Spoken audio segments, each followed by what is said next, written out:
It's showtime. I'm live. 6:04 p.m. here in the Pacific. I knew I was going to need about 5 more minutes, half an hour ago, and I was just about right. My client needed to reschedule his appointment for tonight. So it came through that I should go live. And so I was like, all right, sounds like fun. I love going live. I knew that I was going to be guided to go live more, just than I have been. I used to go, and over the last, whatever it's been, 9 months, I haven't gone live as much. For various reasons, but here I am, and we're going to do an energy update. I'm just trying to walk and chew gum at the same time here. I want to put on some music. Whew, time is moving by so quickly. Barbara, hi, love. Hello. Who else is here? I want to give it a couple minutes, but yeah, time has been moving by so freaking fast. Maybe I want to listen to my other channel. I take it back. Let's do something else here. Yeah, time has been going by so fast. Well, pretty much ever since February. We're crossing into March. I wonder what we're going to get here. If it's going to be the same, I really hope it doesn't get any faster. It usually does in the Stargate. Anyway, I'm being reminded. But hopefully outside of the Stargate, it'll slow down a bit. It's just time has been going by so fast. Are these only an hour as well? Oh, okay.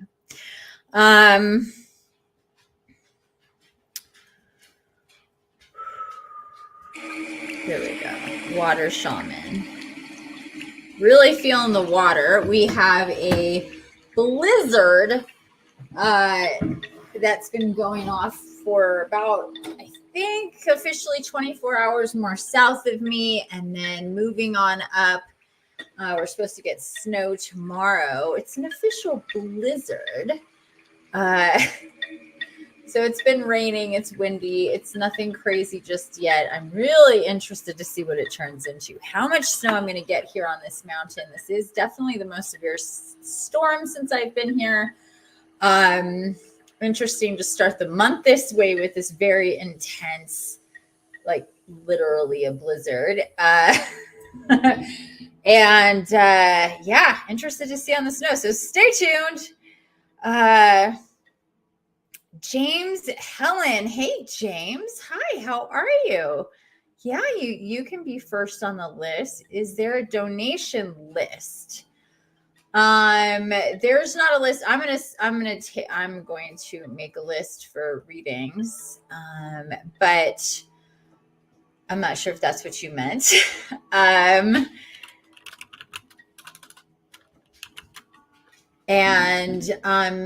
to donate, you should see in the description of the live here, but I'll put it in the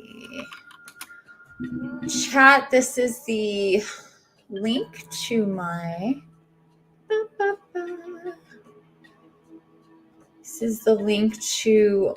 website, and there in the upper right hand corner, it says donate, and you can just click on that and donate.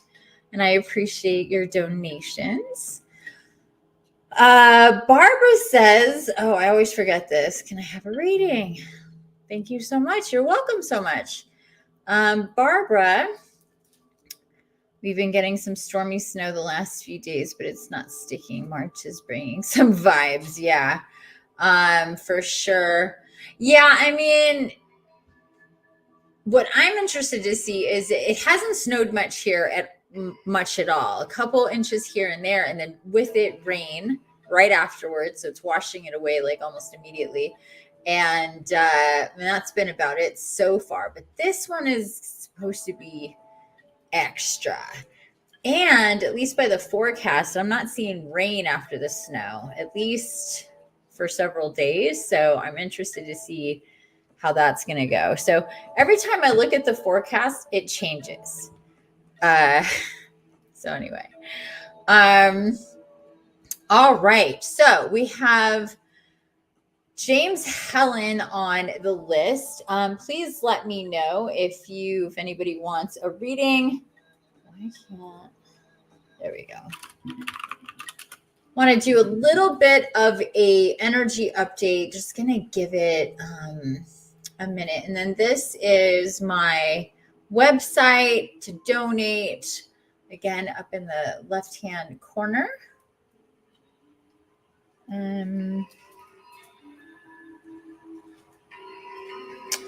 Oh, I can't. Oh, that's okay.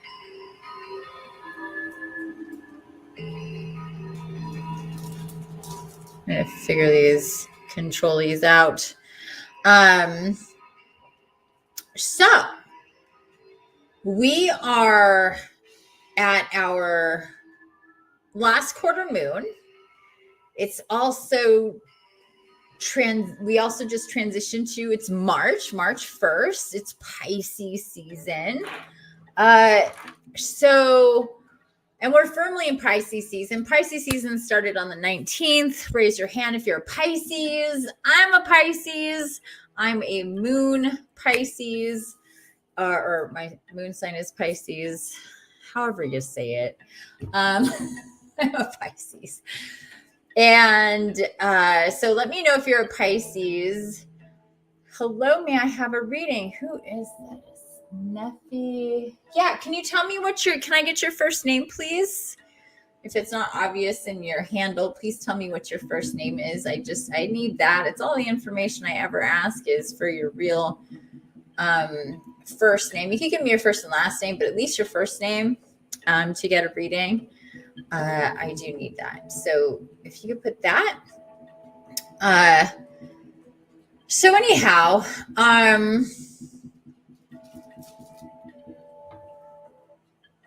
Kate here, is that I need my glasses. Can't tell if that's an A or an O.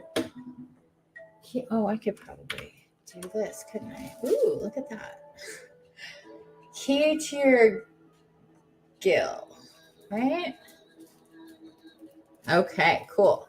So you will be second on the list. Let me put you on the list.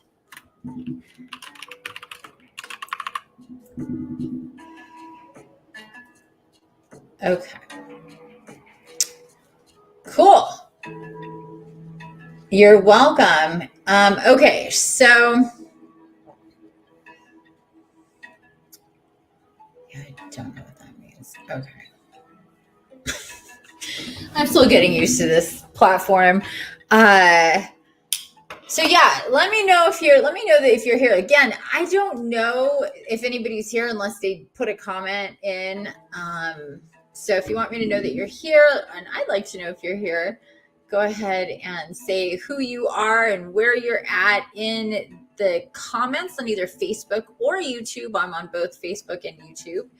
And so back to the energy update. You are very welcome. You're very welcome.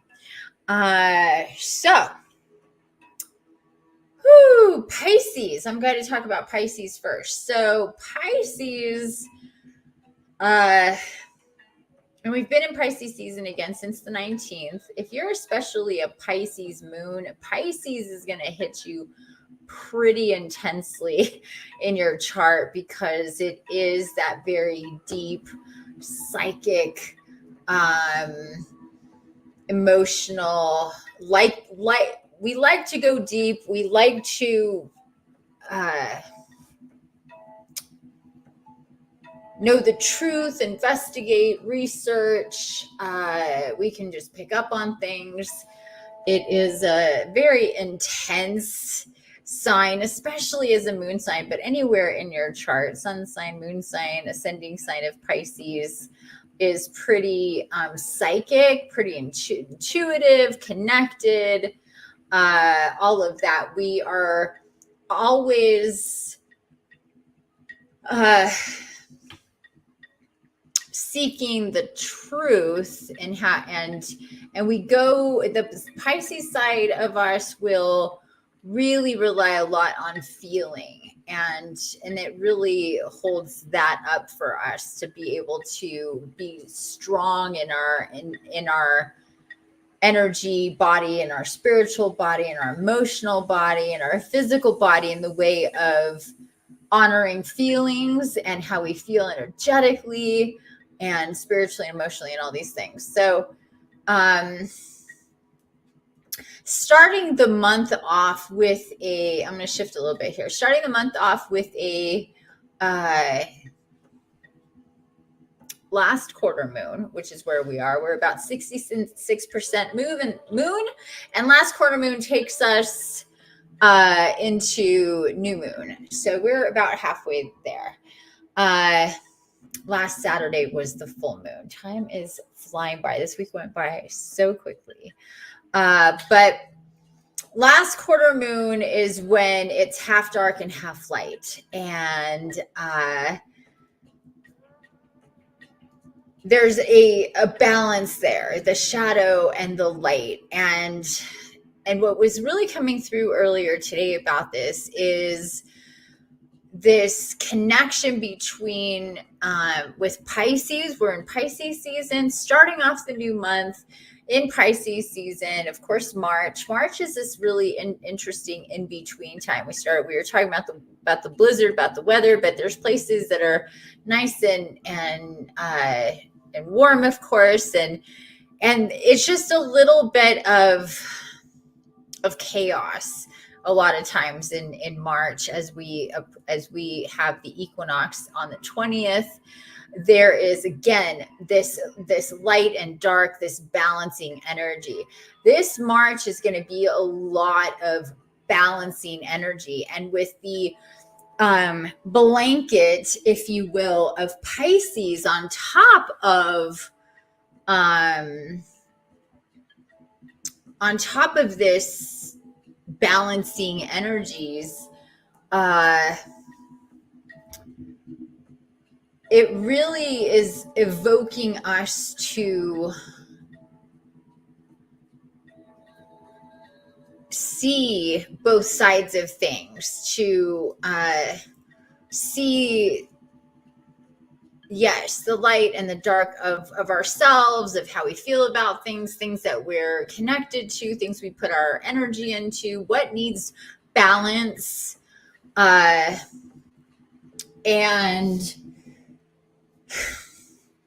hopefully in the month of February, we worked to clear some energy and to connect in a way with ourselves, our bodies, and our guides, our guardians, Gaia, whatever, all of everything, is that as much as possible that you could, because that helps us in March to be guided to balance, to alignment, to wanting to do deep inner work. That's the Pisces. Pisces likes to get deep. Like I said, it's like the best way to describe Pisces is like, ooh, tell me everything. I want to know all the details. When, how did you feel? When did this start? What's this all connected to? And likes to really, really get deep in things. And when it comes to ourselves, this balancing energy is perfect. So it's just like really tapping into the intentions, the motivations, the inspirations to dive deep with yourself, to do more journaling, or really get into the to start that up again. If you've stopped that, this is a good time for that. Or if you haven't been doing that very much, or you haven't been consistent with it, this is a good time to do some journaling and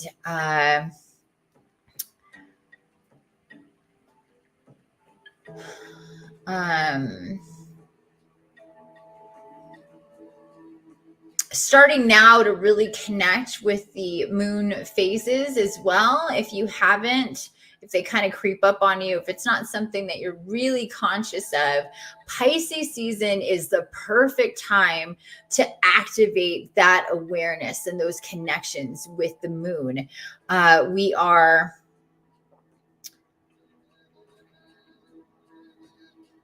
are inspired to understand the connections of the lunar phases and how that affects our emotions, our energy, just our timelines. And if we can have our fingers on the pulse of that and really follow the moon phases, that is very helpful. And there's different grades and levels to following the moon phases, but I suggest, if you don't already, installing a moon app on your phone and just checking in with the moon, looking at the percentage and reading about, seeing what sign the moon is in every day and reading the attributes of what those days are.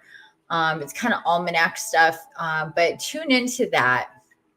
Today's phase, again, we're starting the last quarter moon. The symbol for today is horses, which means unstoppable energy to really, the energy with the last quarter moon is, well, let me read it to you. I'm not going to paraphrase it. Let me read it to you.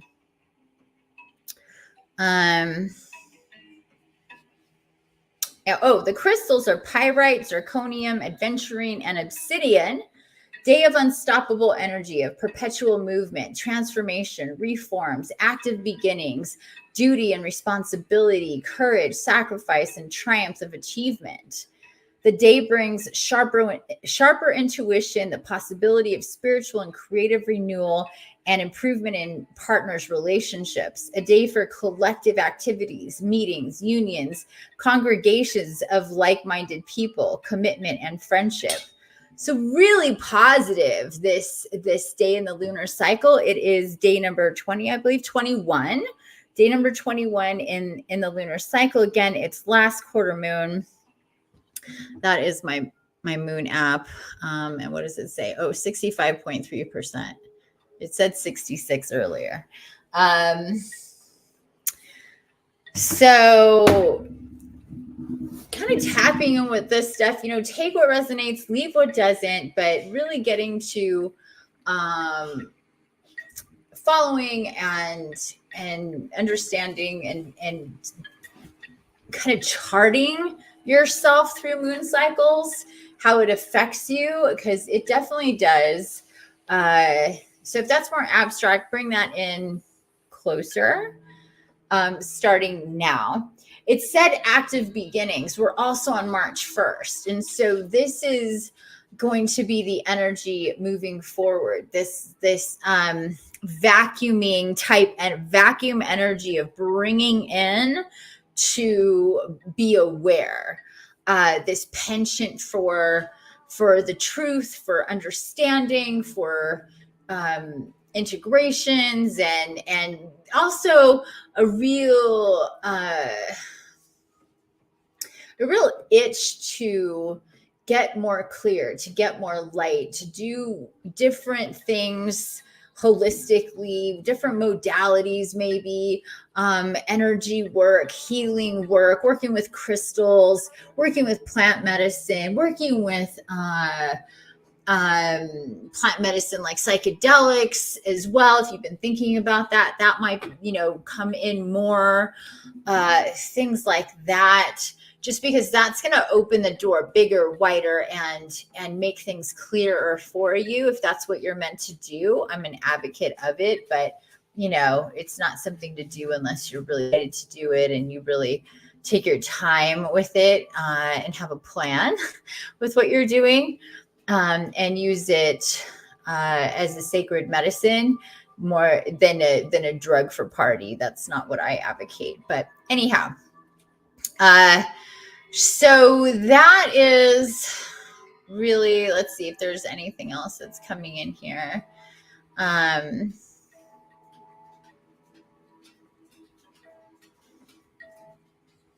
It would also be a really good time to connect and, well, every time, every day, every moment's a good time to connect with Mother Earth Gaia, of course. But to start this month out with some type of real intentional ritual, if you will, where you really connect to where you live, the earth beneath the structure of your home, the earth that holds the structure of your home. Really tap in and ground in with the actual space of your home or wherever it is that you reside. And if you're nomadic, then the area or whatever makes sense to you. It's just a really good time to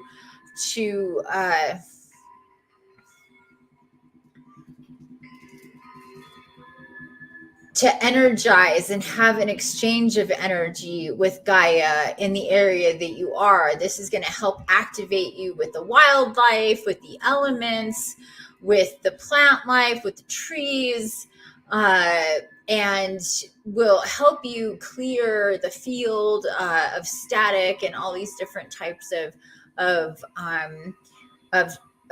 static in the air, either electronic or otherwise, and help help you connect with the entire environment. And there's no real specific directive on how to do this. It's your intention and how you're just guided to do this day or night, and whatever ritual you're guided to do for yourself. Meditation, some journaling, crystals, sitting outside, lighting candles, singing, humming, light language, whatever, dancing freely, lighting a fire, journaling, any of these things are on the table. Bathing, any of these things are on the table to be part of your little ritual that you're going to do to really activate with the energy, the environment, the wildlife, the plant life, the tree life, and Gaia in general in your area.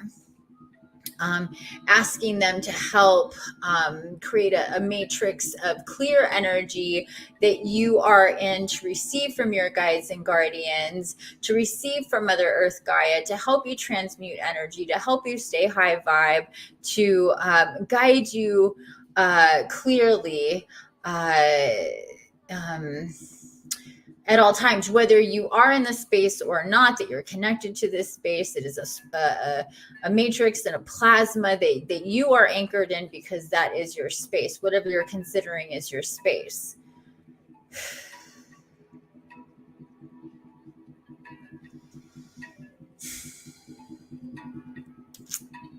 Okay.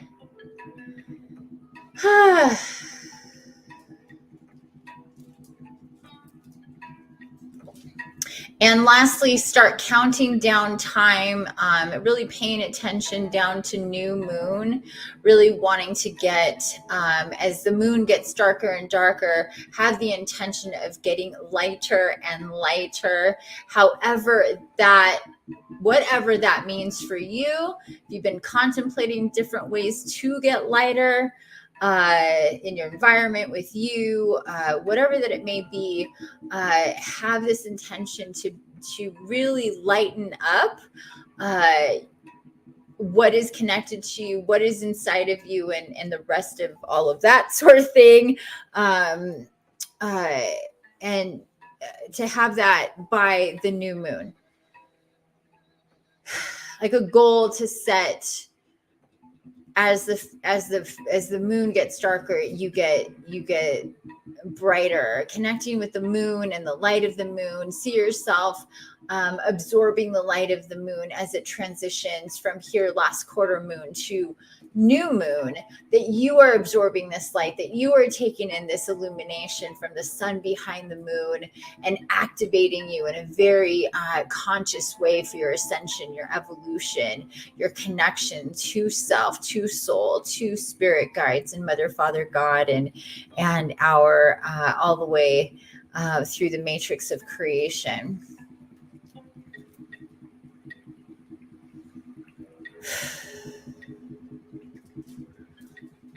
Okay. Oh, well. Whew, that was a lot, real fast, rapid fire, the way it comes in.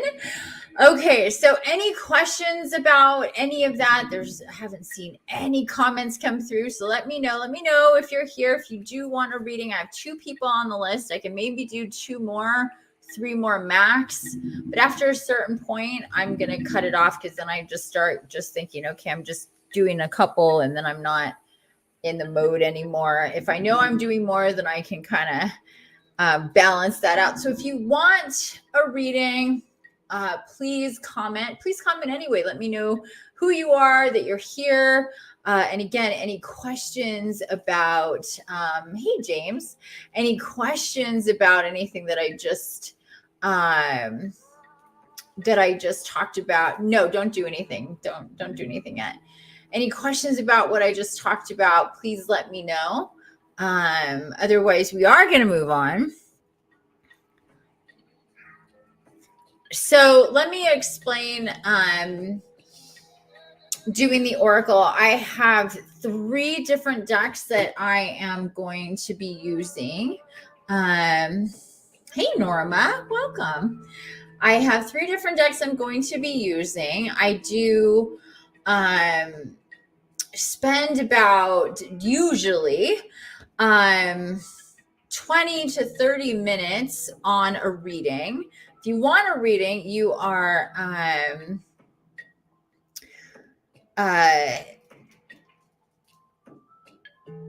if you want a reading, you can let me know. Sorry, you can let me know in the comments. I'm doing oracle readings with 3 different decks, and I'll show you those in a minute.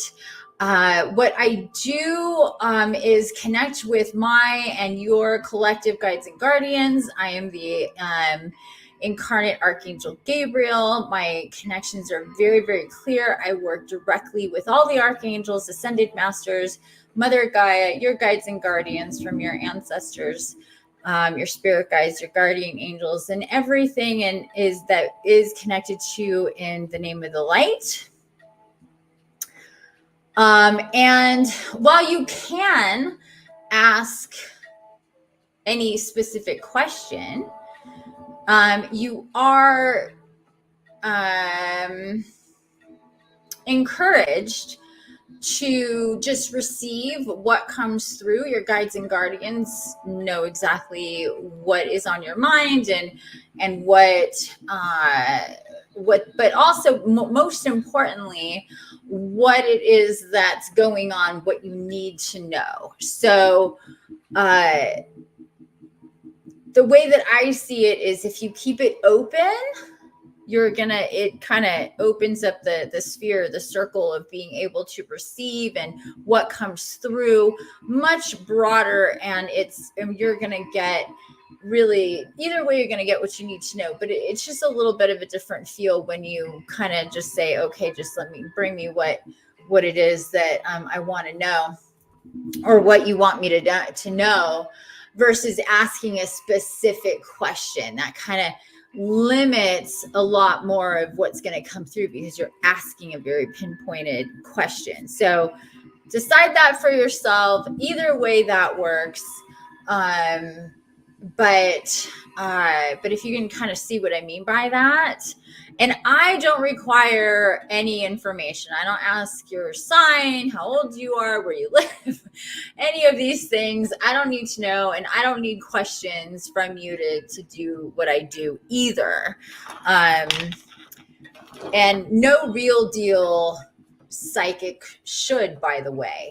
If anybody, hey Michelle, if anybody is any psychic you ever go to, anybody that you're ever going to work with asks you a bunch of qualifying questions to get as much information from you as possible, plus they use the questions or your problems and what you're coming to them with, a lot of people can fake things and just kind of put things together by a lot of different ways. So just so you guys know, if you ever work with psychics or mediums or anything, the least amount of information, the better. And if it's a real psychic, if they're a real psychic, they don't want a lot of information either. So there you go. Okay. So these are the 3 decks that we are going to be working with today. They're my newest decks. I've been working with these digitally for quite some time, or at least this one here, the longest. This is the Beyond Lumeria. I even have the boxes here. They're so new. The Beyond Lumeria deck. It's really, really cool. Really fun deck. This is what the back of the cards look like. And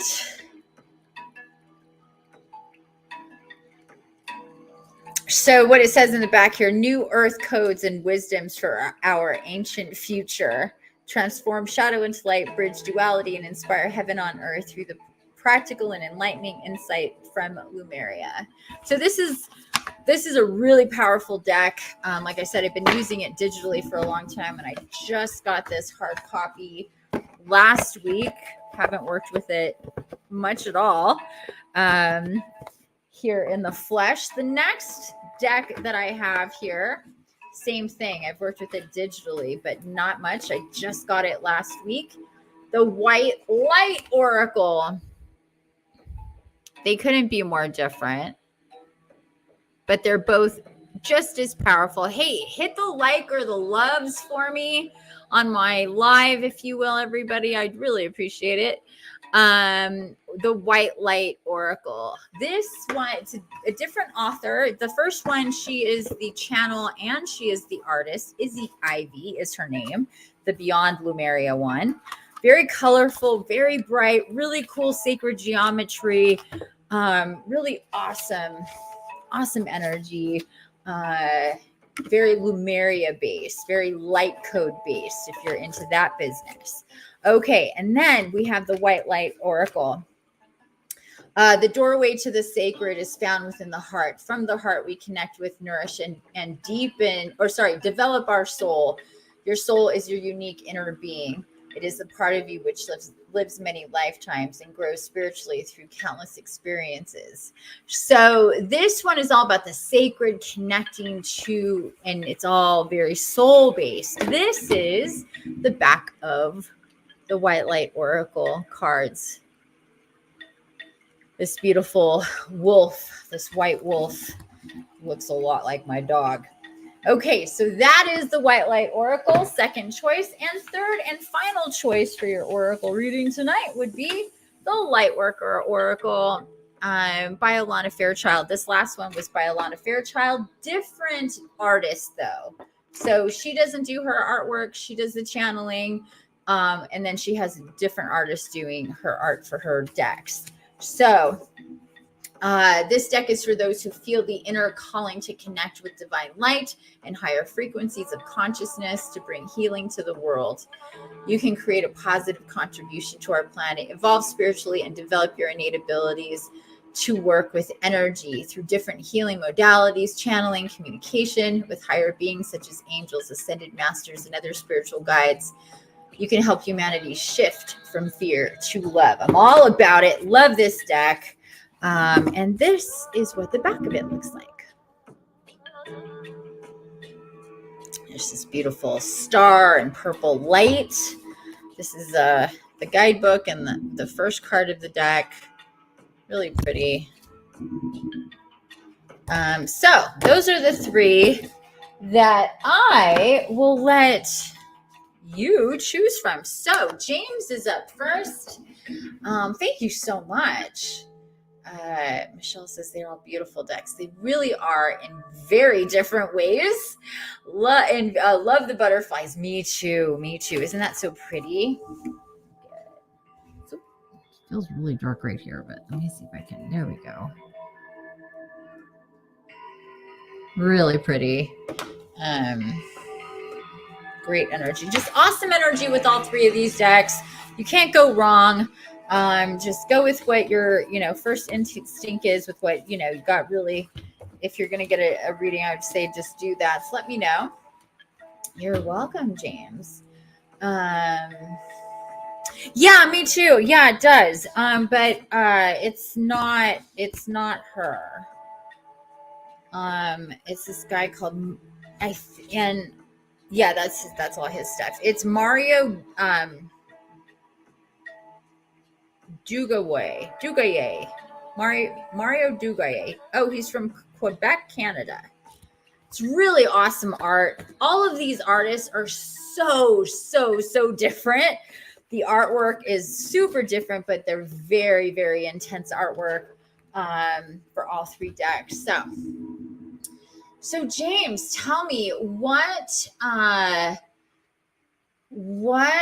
deck would you like to use for your reading?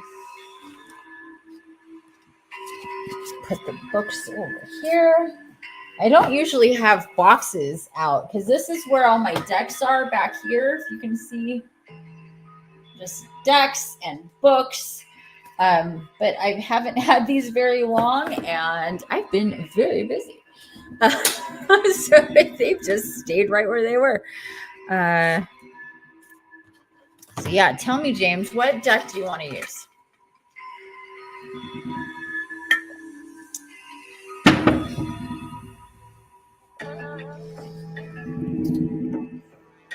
You're very welcome.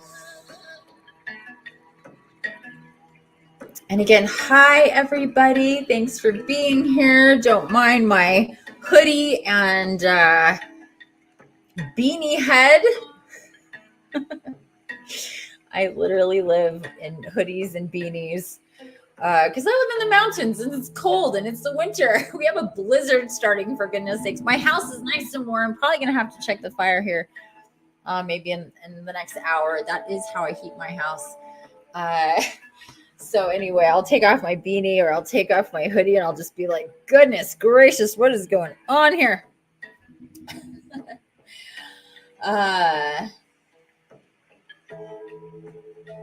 Yeah, it really, yeah, it's more, none of these decks are specific, are like love relationship based. They're more ascension, guidance, soul based kind of stuff. But whatever deck, I would go with whatever deck you're more into, or I could pick for you, but it's about, yeah, it really doesn't, I wouldn't say either one is more than the other, honestly. Whatever comes through is going to work. Venus, hey, Venus Neptune. My name is Mary. May I ask a question, please? You mean you have a question or you want a reading? I can pick for you. Okay.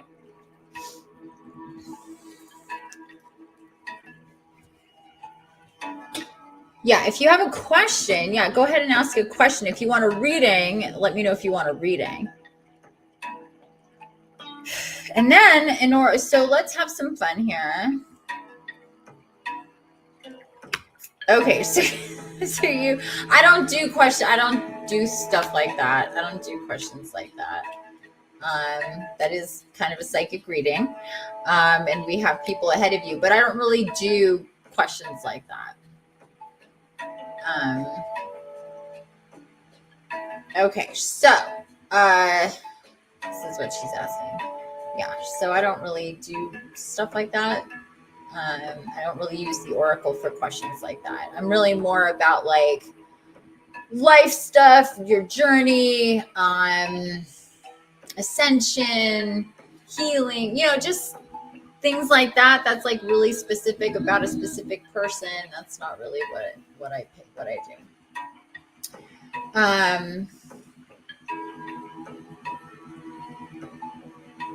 Okay, a reading then, please. All right, I will put you on the list. Hold on 1 second. So Mary, so I have James, and then I think you pronounce that Kate. I'm not sure if I'm pronouncing that right. And then Mary. Okay. If anybody else wants a reading, please let me know now, or I'm going to probably close it off soon, just so I can get my energy straight. And, you know, um,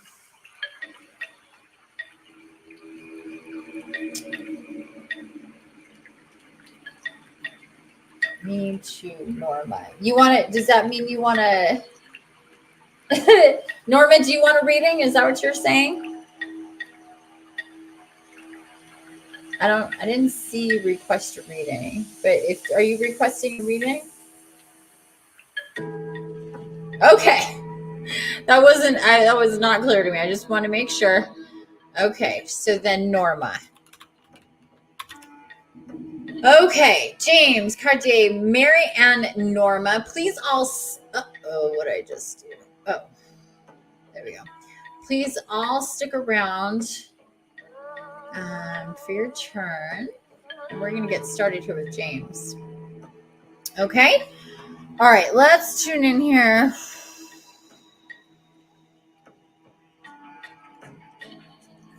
You know what? I'm going to use my pendulum to pick a card. How does that sound? Does that sound like fun? Or deck? Does that sound like fun, James? Let's do that. Let's do it this way. It's just easier.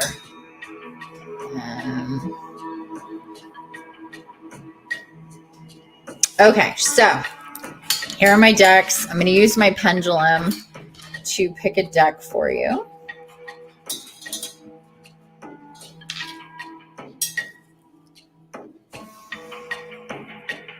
So I'm just going to go over each deck, and I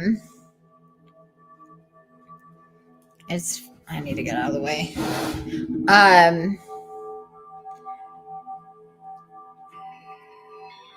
If it doesn't start to go to my my right pretty quickly, if it just goes back and forth like this, that's just a neutral, or it can eventually start going counterclockwise, which means no, which is how it's going. See that? It went from that back and forth to going counterclockwise, which means no. So we'll say no to that one. Let's see what we got with this one. The White Light Oracle.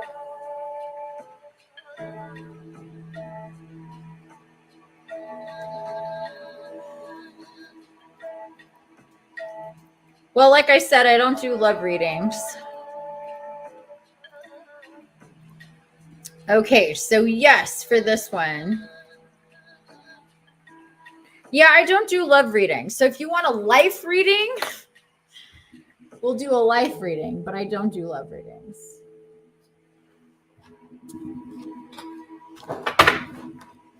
Okay, so we're going to work with the White Light Oracle.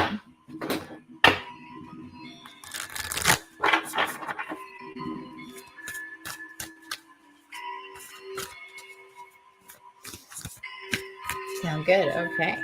The White Light Oracle, it really is it's awesome.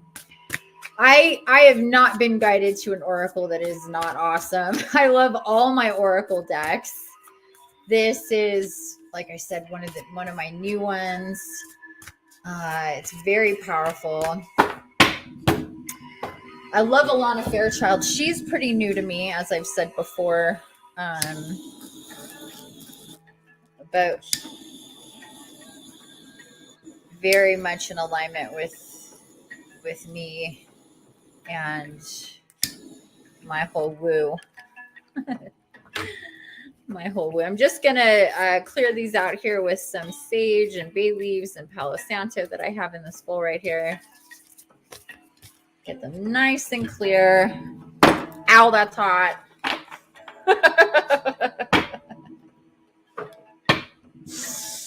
I'm still learning. Things get hot once fire hits it.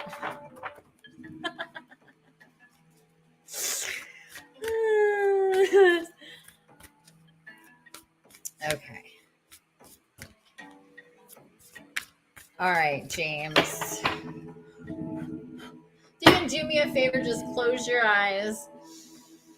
Take a nice deep breath, cleansing breath in and out of your nose. Get your shoulders back, your chin up, your spine straight. Sit nice and nice and straight and with intention to receive the highest, most divine guidance from your guides and guardians. Your guardian angel tapping in. I have a thing with guardian angels. Tapping in with guardian angel who knows it all. Most specifically, your guardian angel is coming through here. I do get the yawns and I do get clogged ears when I do this and other things. So bear with me if I start yawning and clearing out my ears. Is just something that happens when I start channeling and getting information.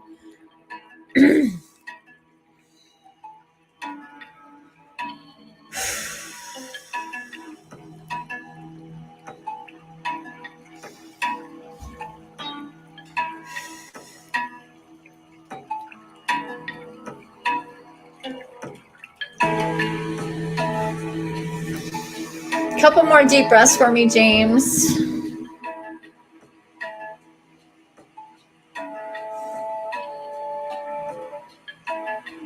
Really tapping into your heart center here, your heart chakra. Right there at the center of your chest, being aware of it going all the way through into the back of your chest, activating your heart chakra to receive divine guidance and information, advice and validation and next steps as you move forward on your journey. If you can just open up your heart to receive, have the intention to receive with an open heart, mind, body, spirit, and connected with your soul for your highest divine timelines. Whew. Hello. Hi there, Lynn. Welcome. Appreciate it. You're welcome. Okay. Oh, that felt good. All right. We needed that. Okay. Because I don't know you, James.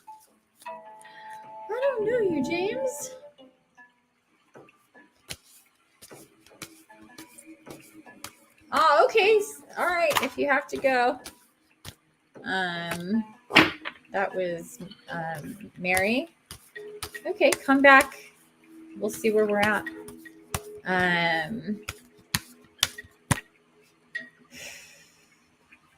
Okay, so for now, I guess Mary is in a maybe state. I don't know. We'll see. Whatever's meant to be will be. That's what's so nice and easy, right?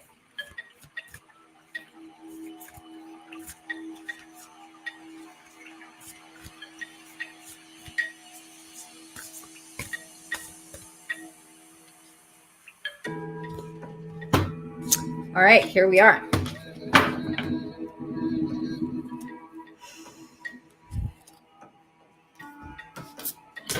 Okay.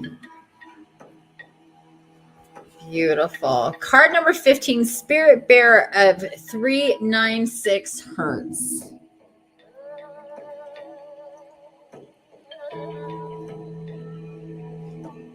And what I will do this time that I didn't do last time, because I thought I was going to get back to it later, and I'm just too busy for that. I thought I'd do something different. Did not work.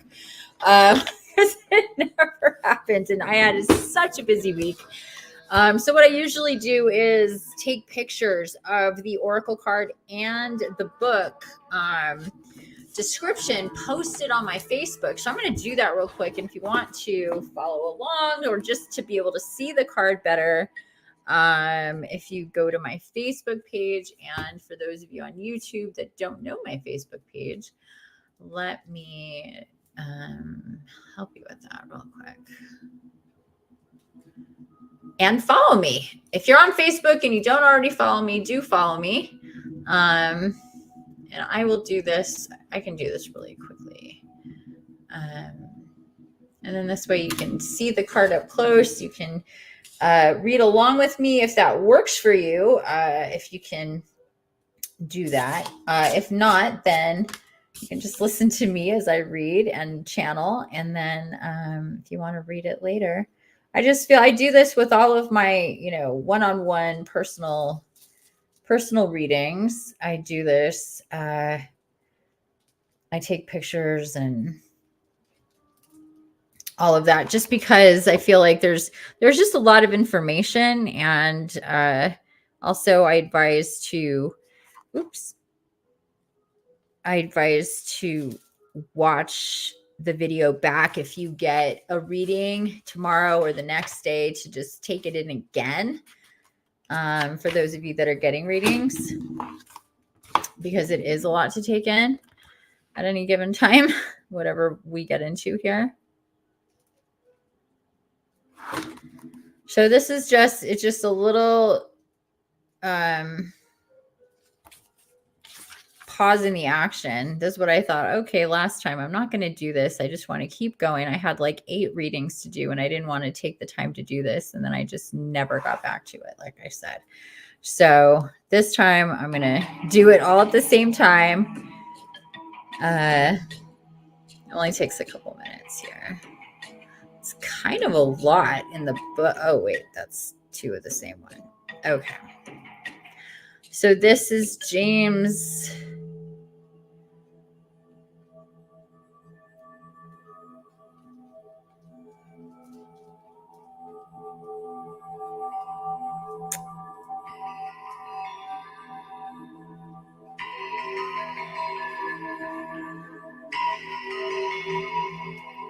Oh, I spelled light wrong. The white lift. I gotta fix that. Give me a second.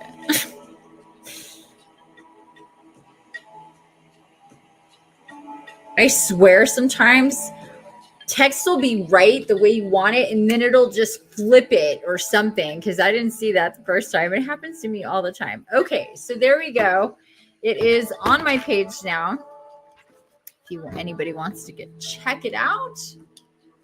And we are going to get going here. I'm going to read this. You are being healed from guilt and fear. Such emotions will no longer steal your personal power or dissuade you from confidence, happiness, and realizing your own worth. No matter how unlikely it may seem, you're going to emerge from a spiritual winter into light and life. The divinely ordained time of your liberation, healing, and emergence is much closer than you realize. Abundant blessings are stirring and shall soon manifest. The frequency of 396 hertz is deeply nourishing and protective. It is the heart frequency of the universal mother protecting her young, deflecting negativity, and refusing to overly condition the youthful mind. She looks out for them and provides warnings lest they wander too far from their authentic path.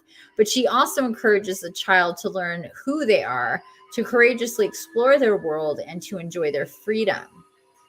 Irrespective of our personal experience with our biological mother, the divine mother energy in the soul is loving, protective, available, and kind. This inner mother love enables us to develop our own sense of personal value, belonging, and home. In connection with the inner divine mother, we feel loved, wanted, and held. We know ourselves well enough to understand that our needs are met. We recognize that we matter, not more than any other, but enough to feel self-love and self-respect. We can connect to our authentic life path because we feel worthy of it. This nurturing frequency heals the heart and softens the walls which keep love out due to past abandonment and betrayal. When we are more open to life, the path of fruition becomes more accessible and direct. When we connect with our authentic path, we can access the abundance of spiritual support available to us and make the most spiritual progress. That guidance may arise as a no or a not right now, or a yes and a go for it, when we are in it rather than fighting against it. As we let go of our defense systems, disabling fear and guilt from running our lives, and instead deal with them as occasional interlopers that need to be cleared and healed. We stop fearing we will never have what we genuinely want and need. We realize we are loved, know how to love, and are naturally, innately beings of love.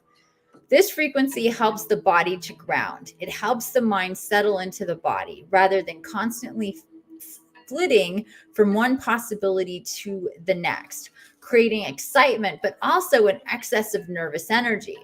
It helps the mind and body play nicely with each other, supporting each other rather than opposing each other. Then your mind won't be constantly haranguing. Yeah, not okay. Your body, leaving it feeling bad about itself, tired or unhappy, or even angry and rebellious. And these and other ways, the 396 frequency helps reconcile the push pull of competing interests, integrating awareness in the heart and providing a clear pathway to a transcendent resolution where all is working for the one higher purpose. This frequency harmonizes beautifully with the spiritual medicine of the bear soul totem. It encourages our natural ability to find the sweetness in life necessary to sustain hope and heal our hearts. Spirit bear, Spirit bear connects us to the restorative power of hibernation, that deep rest of the body and mind. If you are highly strung and, like many modern people, find it hard to consciously relax your body and mind through spiritual practices, Spirit Bear brings the comfort and encouragement to allow your mind to rest within the body. It is as if the mind were in a cave for renewal, safe from predators and external forces, undisturbed and able to rest. This oracle urges you to go within, where there is a tremendous healing force awakening. Give it the time and space it needs to do its best work for you. Okay, and healing process. Find a place to lay down comfortably on your back with your arms and legs slightly apart and your head slightly elevated so your neck is comfortable. If you tend to cool down as you relax, as many people do, cover yourself with appropriate layers. If you have a health condition which prevents you from lying down, seat yourself comfortably and say this prayer. I invoke the healing frequency of unconditional love and wisdom of the Divine Mother. May my body, mind, and soul be sheltered in a sanctuary of protective grace to fully relax and deeply heal. Now it is time for you to relax. You can play sacred music or simply listen to your own breathing flowing in and out. If the room can be darkened, this can promote restfulness too. If you are tired, you will likely fall asleep rather than simply rest. That is okay. Gently ease your muscles into a state of relaxation, allowing them to become heavy and settled. Allow your awareness to continue to drift within until your mind begins to let go. Your mind may like to rest within your body or on your breath or to float away in reverie. Rest for as long as you choose. Emerging from hibernation can take some time and adjustment. Move slowly if need be. Ground, nourish, and hydrate your body. You have completed your healing process. Okay, so I want to make sure, James, you're still with me and you can hear me okay and all that good stuff.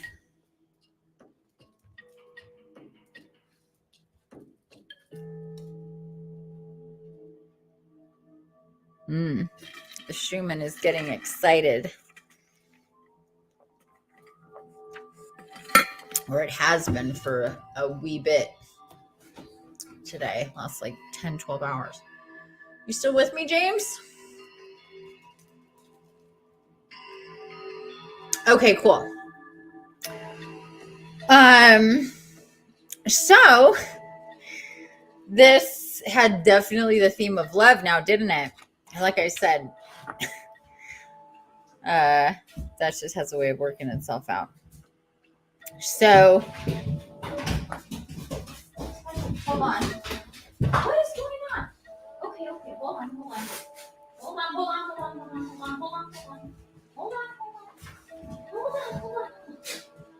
on. Okay, you all right now? Come here, Cora. Let me take yours off. Hold on, guys. My dog got stuck in his robe. Come here, Gomez. Come here. You take yours off too. I meant to take these off earlier. Anyway, there you go. Sorry, guys. I heard a noise I've never heard before, and it was my dog stuck with his arm out the neck hole of his robe. I have 2 very large German shepherds, and they got very wet, so I put robes on them so I don't have to spend forever drying my dogs. Anyway, sorry about that. Whew. So yeah, very beautiful card. This is about unconditional love, feeling safe in love. What came through for you is there has been kind of a void of this. There has been like this relationship doesn't feel very safe. They're telling me that you have been struggling with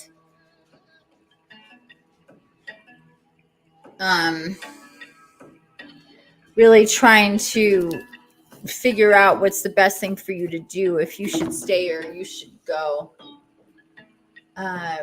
You must see a picture of my pups in robes. Okay. It's really cute. I took video of them earlier. I'll post it. It's super adorable. They look so cute, and they really like them too.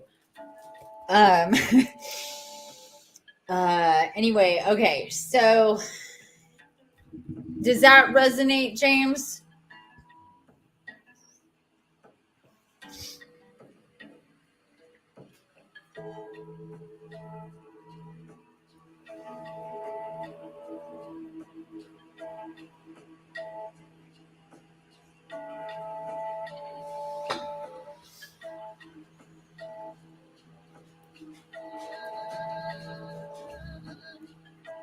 Sorry, guys, just waiting for James to answer here. Yes, exactly. Okay. So,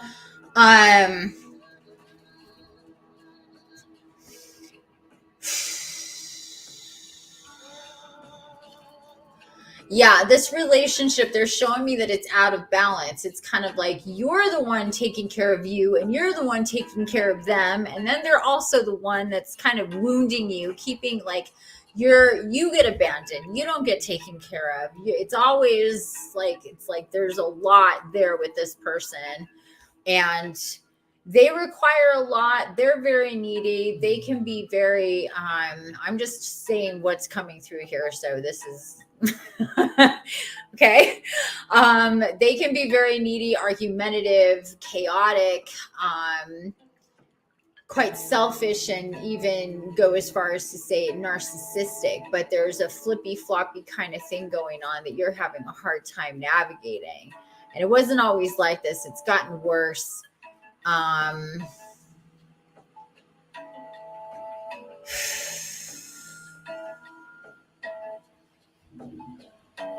Is James still here? I can only see Barbara's. Yeah, James is still here.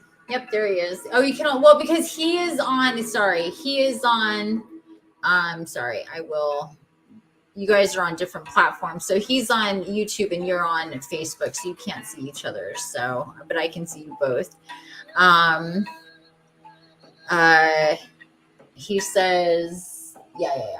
Oh, good. Maybe it's hidden. Yes, it is hidden too. Yes, exactly. So he says, this is spot on. Yeah, he's on YouTube. Yes. Okay. Yeah. Wow. This is literally what I'm going through. Yeah, I told you. I told you I get really, really, really specific information. I know, wacky, huh? Yeah, but I'm sorry. I don't mean to make light. This is not fun. You're really going through it. This person you really fell for. You really are are attracted to a lot of her. I can see that there's a real component of this that really gets your juices flowing sexually, passionately. You're really, really attracted to her. You really love her face. I know this is a lot of detail, but I'm just telling you what I'm getting. You really love her face when she's not, of course, when she's being nice and sweet. But she tends to flip-flop, and she it's kind of like it's kind of like what my female dog does to my male dog. Like, just all of a sudden she's just barking at him, and he's like, I didn't do a thing. This is someone I've known since I was 15. We're both 33. Right before Christmas, we came together, began seeing each other, and everything was amazing. But the last month has been so much distance. Okay. I'm sorry to hear that. Let me put this up here. Oh, we have Stevie. Stevie from England. Hi, Stevie from England. Welcome, welcome. Okay.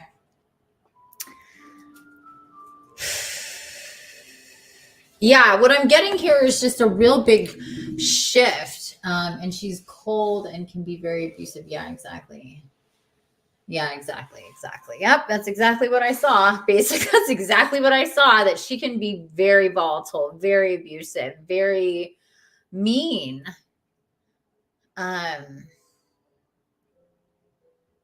Verbally, emotionally, physically, sexually. Oh, I'm so sorry, James. I'm really, really sorry that this is the experience that you're having. But I'm also getting that it's kind of a mirror to at least one other relationship that you've had, except this one happened way faster and it's way more intense. Is that correct? She's really special, but she really needs to do inner healing and let go of her trauma and her past relationship she is projected onto me. Well, at least you know that. I'm glad you know that.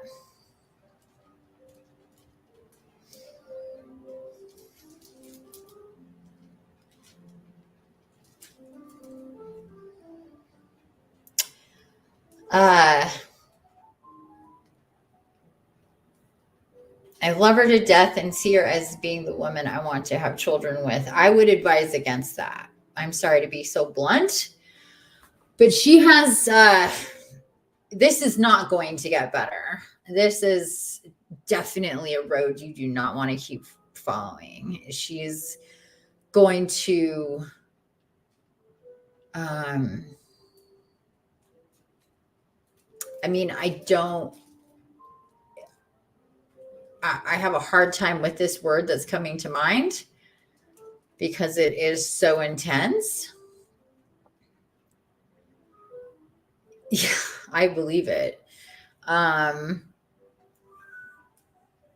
I don't mean that this is mirroring a relationship where you were the one that was abusive.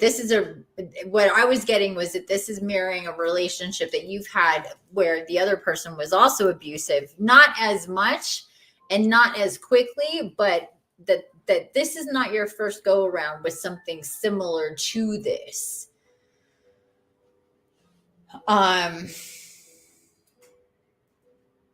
And this is what I want you to do something. I want you to go to my website and take the narcissist. I mean, do it or don't do it. It's up to you, but I'm being guided to share this with you. It's called the narcissist assessment. I want you to take this because it is coming through very, very loud and clear that we are dealing with a narcissist here. And if that is the case, there is no road to travel here with this person. That's just the way that it goes. She's going to continue to abuse you, and it's not going to be good. It's not going to get better. Be grateful that this happened quickly for you, that you didn't invest too much time. I'm sorry if this is so blunt, but there is no ifs, ands, or buts about it. This is extremely no bueno. And the sooner you get out, the better. And what I'd like you to do after you take that assessment is watch this video. And it's just a bunch of yes or no questions. It's super easy. And you'll get a result at the end. It'll tell you what's going on. You'll see what we're talking about here as far as dealing with her being a narcissist. So do the assessment and then watch the video. I get into the specifics, and anybody else, you're free to do this too. This assessment will tell you if somebody you know or knew is a narcissist. You could even take it for yourself if you want. It'll tell you if they're a narcissist or, you know, kind of where they are on the spectrum. I mean, if it's narcissist, it's a narcissist, but if you're answering yes to all or most of the questions, then I mean, it's very severe, big time, no question about it, but you'll see. And then that video will explain the dynamic of the empath and the narcissist. And while we're at it, let me give you the empath quiz as well. I invite you to take the empath quiz as well. Oops. That's what this is.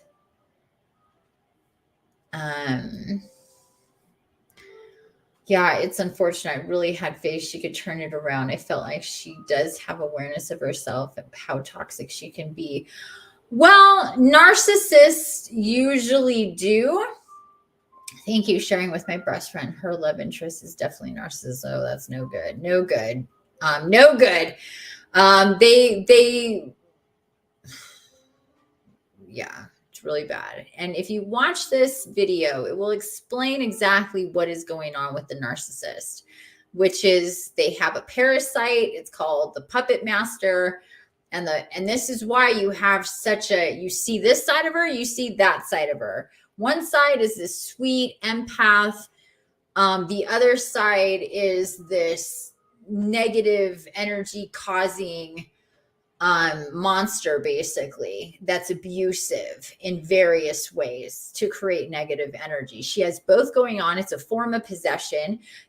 People that have this are basically out of control. It can be removed. The parasite needs to be removed, but the person who's the host needs to understand that this is what's going on, and they're programmed and brainwashed not to see it, not to want to hear it, even if you try to talk to them about it.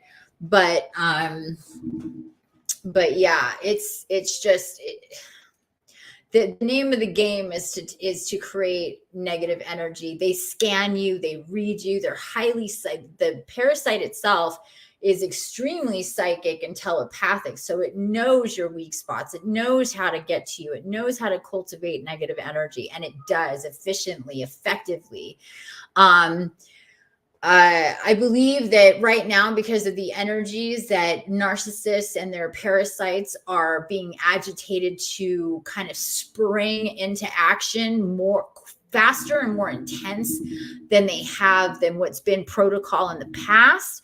I think that is being instigated and initiated more by the light than the dark, because it's so intense that it's not like the normal way that they have done it in the past, which is a nice easing into the abuse and the toxicity. So you find yourself thoroughly in it and really manipulated and controlled as well. Now it's happening a lot faster. And this is to evoke the empath who is under psychic attack from the host or the parasite, and the narcissist, which is, of course, they don't know that they're doing this, but they are, where it's kind of one and the same, but it's not. I mean, they're possessed. It's plain. It's exactly what it is. But that video I go into detail about all this stuff, how it all works, everything. It sucks. It's sad. It's fucked up. But it's reality, unfortunately. And this is wow, that's eerie. Well, it is. It's totally. Trust me, when this all came down and I got this download however many years ago, I was like, okay, well, as messed up as this is, it completely makes sense. I've known many narcissists in my life. They're in my family. We're attracted to each other because we are the same. And that's what the video says, how empaths and narcissists are exactly the same. This is because the narcissist is truly an empath. This is why we fall in love. Like goes to like. But the difference is that they have a parasite that twists their natural light against them and everybody connected to them to evoke negative energy, because we're in a spiritual war. And if they take us out directly as having the parasite, or by proxy, by being attached to somebody who has a parasite, tomato fucking tomato, the dark doesn't care. Either way, they're messing with us and our maximum life power and what we can really embody and be as a divine incarnate. So this is serious shit. It's like living with a hitman who either is quickly or slowly going to destroy you. And again, there is a parachute that can be pulled, but that is only comes from the clarity of the person themselves, the narcissist themselves, seeing it for what it is and then wanting to remove the parasite. Because I could remove the parasite, but I can't remove anything without the person understanding what's going on. Because if it's it is invisible and it has been there for a long time, and it's the name of the game is to not be seen, to not be detected, to be brainwashed to thinking that the way that they are is all justified. That's what anybody can say about narcissists. All their behavior, all their bullshit is all they can justify it on every level, in every direction. They're, and that's what's so frustrating. It's like they won't eat. There's nowhere. It's like a maze that you can never get out of, because they cannot see reality. They cannot see reality because they're possessed against seeing reality, which creates more negative energy around the people who can see reality. You see how this works? Sucks. Will the person's eye tend to twitch? When the parasite really gets into the hot zone, into now we're taking it up a notch. Maybe this is somebody who drinks, and if they're in that zone, then it'll flip it. The dark side loves to use alcohol, especially on narcissists, to make things even worse, but that doesn't have to be part of it. Typically, if you're really paying attention and you see them kind of flip, like shit flips. You go like, oh, we're like this, and all of a sudden, like it's like clear, sunny skies, and then all of a sudden it's like a tornado, just flippity flop. And when that happens, they've been activated by the puppet master. They're taking advantage of a specific situation or circumstance that's going on in the moment, and they've been activated to react or whatever. And what you'll see on their face, if you're paying attention, is they go kind of like their face just kind of goes into and it's very slight. It doesn't last very long, but it goes into this like kind of like expressionless, kind of like blank. And then their eyes get really flat and dark. And that's universal.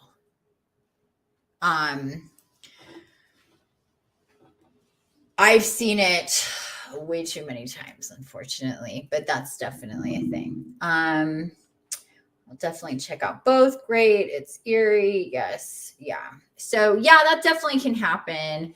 But yeah, it's really intense. It's really shitty when that's just putting it lightly, because it is very painful thing to deal with. And it doesn't matter if it's short or long or whatever, it's very intense.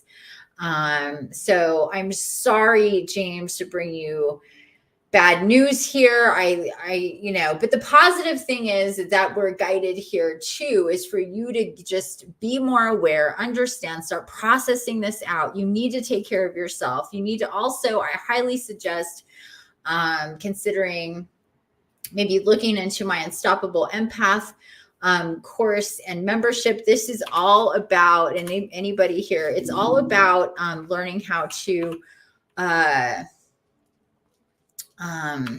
sorry, lost my train of thought. how to take control, how to cut and reset your energy cords and maximize your life force energy.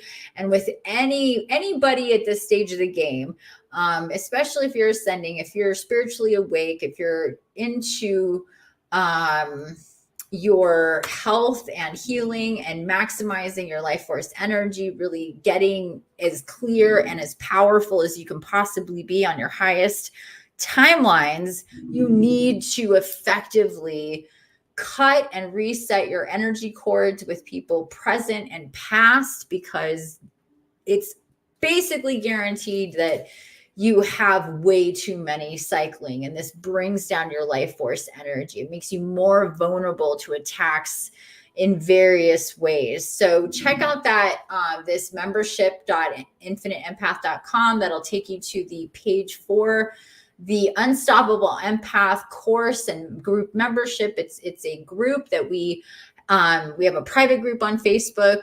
I have the course. It's not a long course at all. It's really effectively like 2 modules to learn. And I have weekly meetings to support you and guide you through the healing process and the regimen. So I suggest anybody to take a look at that if you've been thinking about taking healing to the next level. This is really the springboard for you learning how to work with yourself, your energy, your guides and guardians, archetypes, clearing energy, maximizing energy, really shifting your consciousness and your reality. And again, I highly suggest it if you have had or have and are separating or have separated from any narcissists in the past. But this is also to clear energy with the people that are in your life, active in your life. This clears out the energy cords of all of that as well, which is very, very important. And then it's a regimen that you do your whole life. Okay. Wasn't what I wanted to hear, but I appreciate you regardless. Thank you so much for your time. You're very, very welcome. Reach out if I can be of further assistance. Follow me on Facebook. Anybody, you can go to my website and request or book a consultation. I have this group. I have another group. I have many one-on-one options for healing, guidance, programs, and all of the good stuff. If you're interested in working with me one-on-one, you can get that from my website and book a consultation. Okay. Good luck, James. Big love and hugs to you. And the last thing I want to say is really go back and listen to this reading, what it talked about, nurturing you, the mother love, and all of this stuff, because we need to take care of you right now. You need some love and you need some nurturing. You need some pampering. You need some, because it's been really hard. It's going to be difficult for a little while now while you're separating, and you really need to be gentle and allow for this energy and unconditional love and all of this to come in and soothe you and support you while you're going through this. Okay. So I hope you can do that for yourself. Okay. One more time. Spirit Bear 396. So pretty. Hope it comforts you. Take that. Okay, so next. Whew, that was intense. Holy moly. You never know what's going to come up here. But, it's definitely a theme for us with us empaths and narcissists, that's for sure. Okay. Katier or see, there's not an R there. So it's Katier.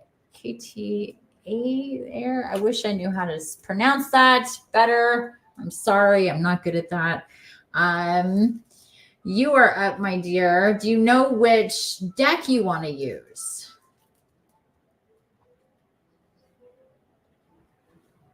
Katir. Oh, I like that. Thank you so much. I was not doing that right. That feels right. I knew I got that wrong. I'm like, I am destroying this. This is so bad. Thank you. Thank you so much. I appreciate that. Katir, my dear. Katir, my dear. Do you know what oracle you want? What deck we're going to use for you? Katir. Katir. Long name. Katir. Okay. Lightworker deck. Alrighty. And again, okay, I have things in the wrong space. That was really confusing. Again, you guys, anybody can make donations from my website up in the right-hand corner. And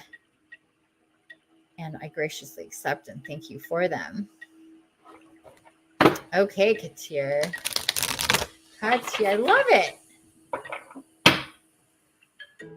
I hate not knowing how to pronounce people's names. First name or last name. It's just I've always been bad at if it's like I hate that. Okay, I'm gonna clear these with my bowl. It's not as hot anymore, but I'm gonna make it hot. So remind me, things that get hot, things that have fire on them do get hot. So I'm such a dork. I can't quite remember that after 51 years.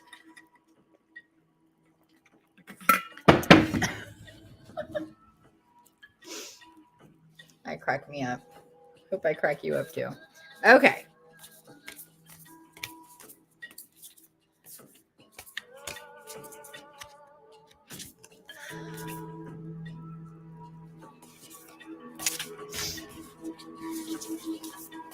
Let's clear these out. Woo! Your guides and guardians are already coming in, Katir. Take a few deep breaths for me. Close your eyes, shoulders back, chin up. Engage your abs nice and straight in the spine for me. Take a few deep breaths, connecting with your space. Bring in that life force from the air.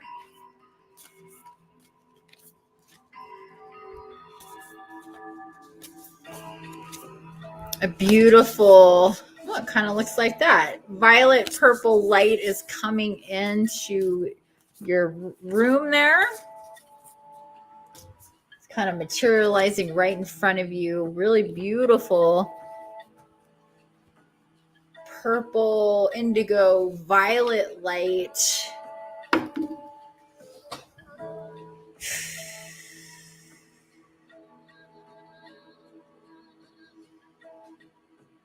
Just let it warm you up and connect your entire body here.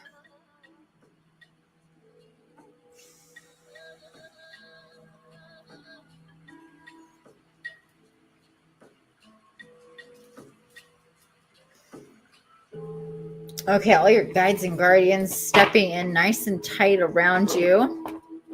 I'm picking up that you actively communicate with them often. You're commended and rejoiced for this. Congratulated for being diligent with yourself and your spiritual connections, your ancestors, your angels. I can see this being a really beautiful group. Is there a spirit trying to tell me something? There's always spirits trying to tell you something. So yeah, that one's easy. I mean, not to be funny, but I mean, yeah. There is. There always is.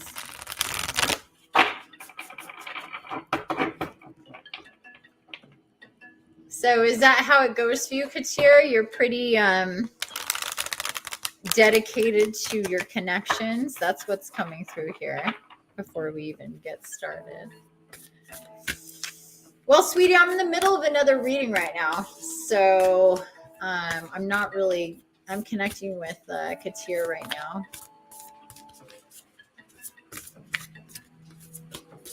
So I'm not going to overlay another reading on top of it, especially like that.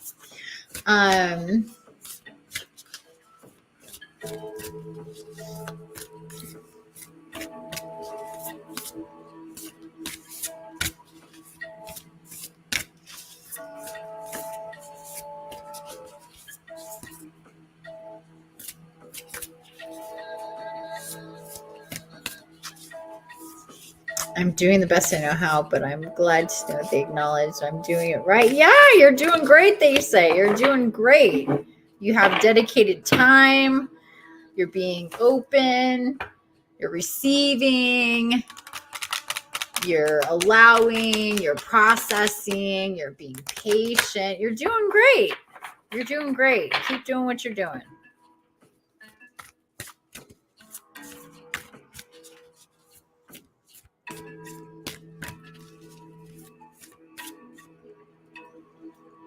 Okay, here we go. That was funny. You're welcome. You're welcome.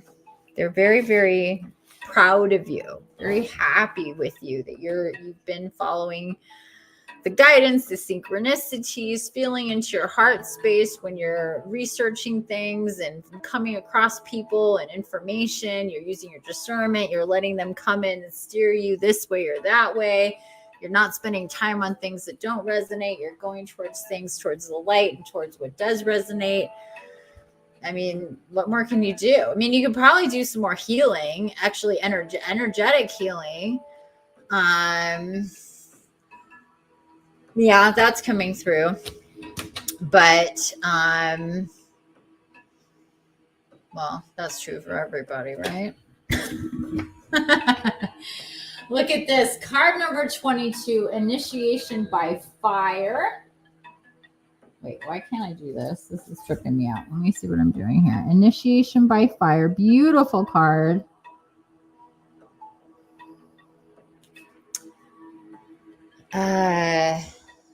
So card number 22. Let me share this with everybody.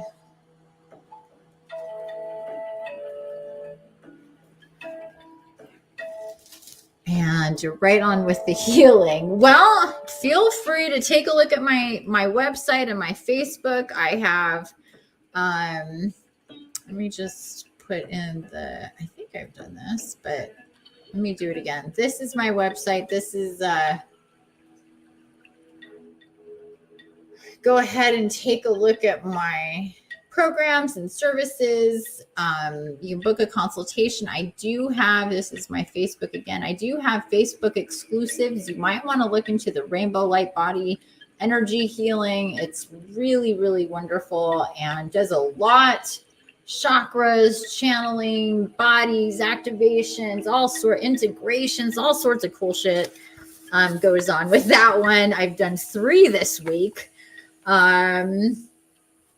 And so, yeah, check that out. It's in the featured section of my Facebook page. What is 22 about? It's a nonstop along with 33. I can't seem to understand the message they're trying to convey with that. Yeah. Well, the 22, it's a master number. It's a number of, you know what? Let's do this. Let me share with you. I just was shown to give you the, I did a live on the 22nd. It was the portal for 222, and I suggest watching that. The 22 is really, really, why can't I find this? The 22 or twos, multiple twos, 3 twos, by the twos, anything like that. Really, really powerful. It talks about manifesting, whether it's positive or negative. You're really creating we're doing it anyway, but it's extra powerful. If you're seeing a lot of twos, then your ability to manifest is definitely activated. So to pay attention with that. Do you ever go to Joanne's? Yeah. So here is the link to my live from the 22nd. I suggest you take a look at that. I do a spirit walk in that one that is really intense. A lot of integrations and activations, the divine feminine and masculine in that one. So I do an energy update, spirit walk, and then I do oracle. It's a really long live. You don't have to watch the oracle, so just watch the beginning and do the spirit walk. I highly suggest for anybody here to do the spirit walk. If you have not done that yet, follow that link. And then are you familiar with Joanne's Sacred Scribes?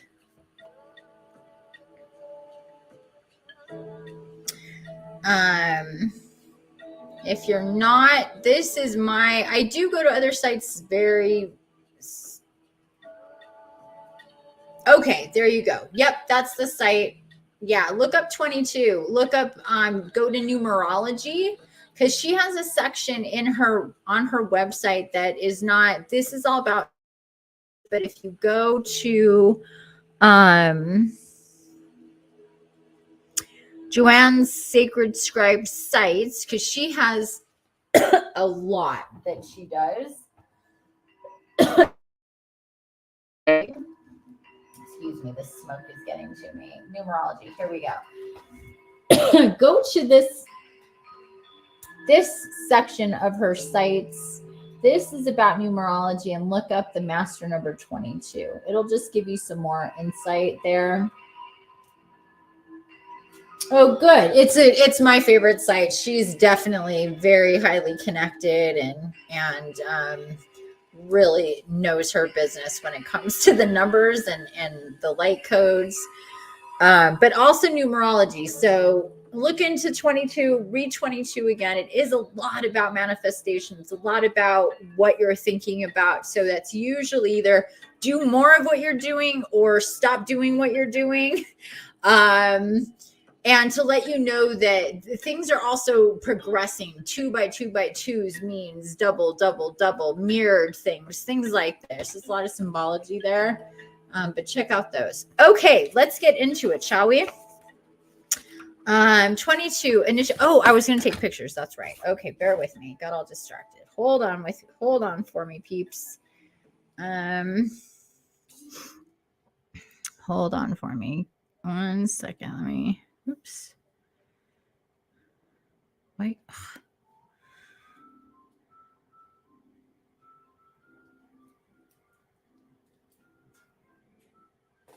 Okay.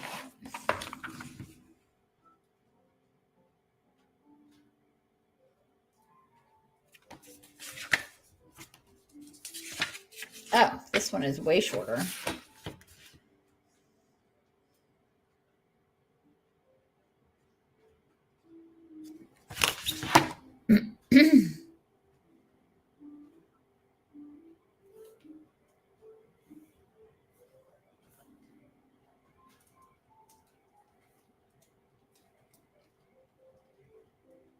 Oh, I'm not sending it. I'm posting. I get confused with what I do. Bear with me 1 second here. I've done like probably 3 or 4 energy healings lately with my clients, my one-on-one clients, with initiation by fire. I was just reminded of that.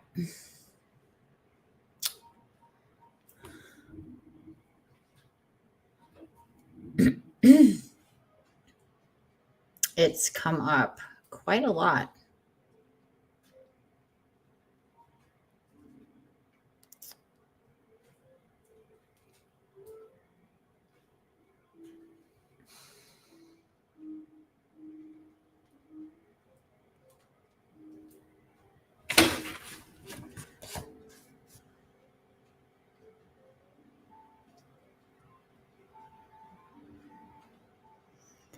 Okie dokie. So this is posting on my page if you want to take a closer look at it, read along or read after for you, Katir, or anybody else. You can really kind of zoom in on the picture. It's a cool thing. If you take pictures of your oracle cards and really get in there, sometimes you'll see things that, oh, I thought it was posting. There we go. Okay. Perfect. Okay, it is posted now. Let me get back here and put my music back on. Okay, so initiation by fire. Let's do it, peeps. Initiation by fire is a life-changing spiritual cleansing. Your life will never be the same again. Allow the power of divine fire to clear and purify you inside and out. This is not a time to hold on to anything, no matter how much you once believed you needed it. In letting go, you will gain so much more than you ever imagined. Opening to fresh blessings and new life. You are like the phoenix, ready to emerge from the holy flames, reborn. Well, we nailed it with the healing and the clearing, didn't we? Initiation by fire. You have the spirit of the phoenix in you. You are able to rise again and again, even if at times all seems lost. You are guided to remember this as you are now being spiritually cleansed through initiation by fire. During such times, you will feel that you are being asked to let go of relationships, situations, sometimes even jobs, attitudes, and belief systems that you have relied upon until this point. You might have unintentionally placed more faith in that person, place, belief system, or identity than you placed in the divine. You might have held on to them rather than allowing the divine to guide you.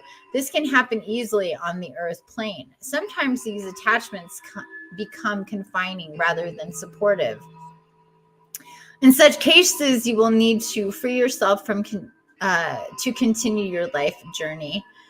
During the initiation by fire, all such attachments are burned away. A new life is a blessing, but that doesn't mean it is easily won. Sometimes the process can be challenging to the mind, even whilst the heart trusts in what is taking place. Whatever has been your stronghold in life, such as family, a marriage, job security, a talent, something that you use to define your sense of self,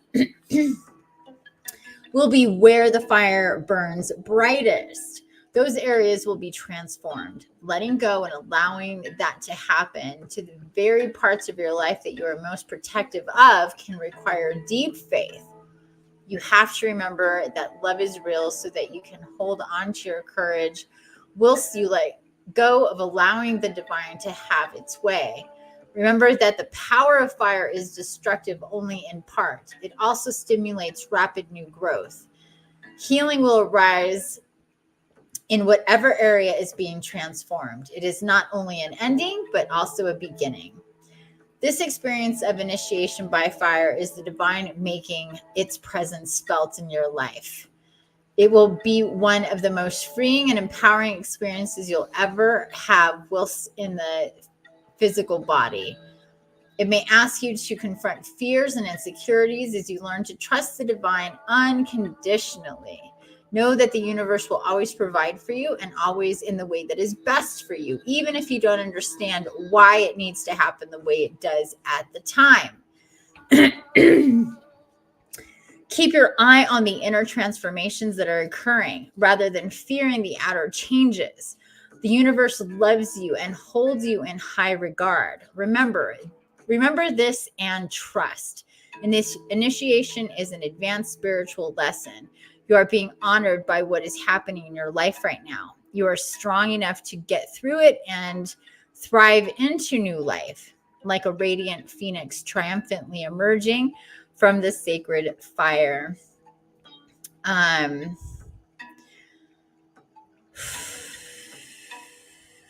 think it was it the full moon? I think it was the full moon. I saw the phoenix in the sky and I took video of it. It's on my Facebook, but it's coming. It's just another thing I was reminded of. It was so beautiful. Anyway, okay. Invocation. Through my own free will, I choose to trust in the sacred fire to cleanse my soul, my mind, and my body. I have the spirit and power of the phoenix in me. My spirit will be triumphant, rising up out of the sacred divine fire. So I surrender my life into the holy fire of love. That which no longer serves me may be cleansed from my being, and rapid growth of new life can flow through me. May I be held in tenderness, mercy, and grace as I successfully pass through the initiation by fire into the living, fearless power of my own divine nature. May all beings, through divine mercy, be free to live. So be it. Whew. Okay. Okay. Okie dokie.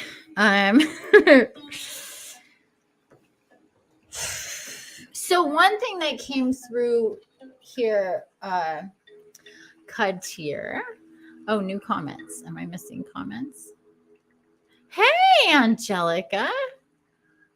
Aw, thank you, honey. That's weird. Why didn't it post there? Oh, it's not letting me post Joanne's link to my Facebook for some reason. That's weird. Hey there, lady. Oh, you said that like 10 minutes ago. I'm sorry. I was scrolled up on my feed here. Red Rovers and Angela, not Angelica. Angela, hi Infiniti. Always glad to catch you live. Your energy always makes me feel better. Oh, that's so sweet. Thank you. It's good to see you. Welcome, welcome. Okay, Katir. So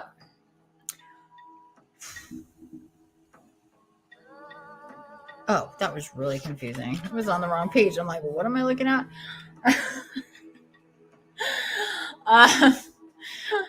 Wow.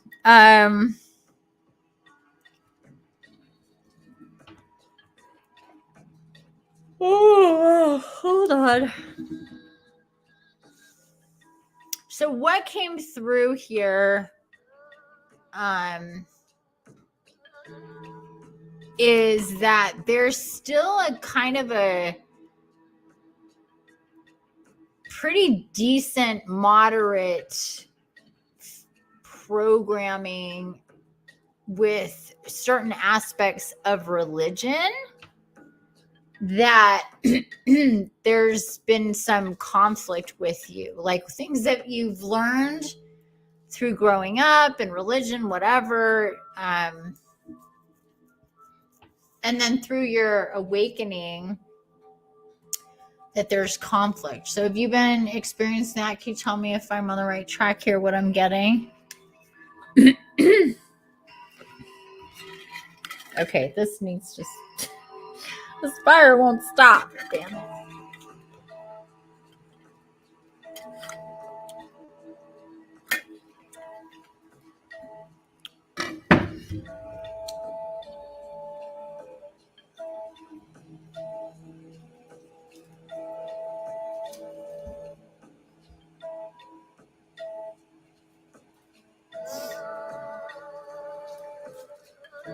Okay. I love getting spammed in my lives. It's so annoying. I mean, I don't get super annoyed by it, but it's just like, really? This is what you're doing right now? Spamming my life. You with me, Katia?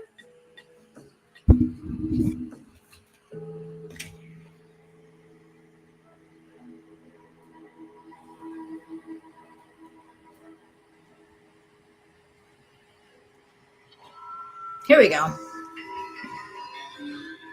I've been trying to learn about origin as far as Anunnaki, but then I still believe there's demons, but then I'm told there's shadows of individuals.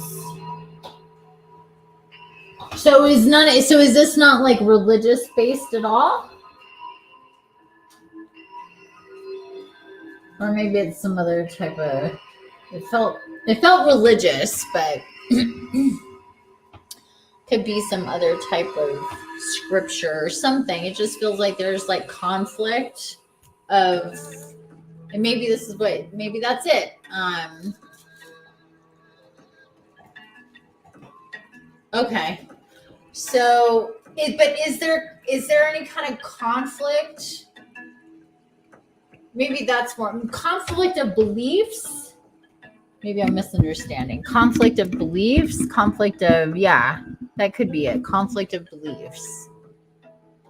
Things aren't clear. There's been confusion, maybe that sort of thing about what's what and all sorts of stuff when it comes to how things work. In any event,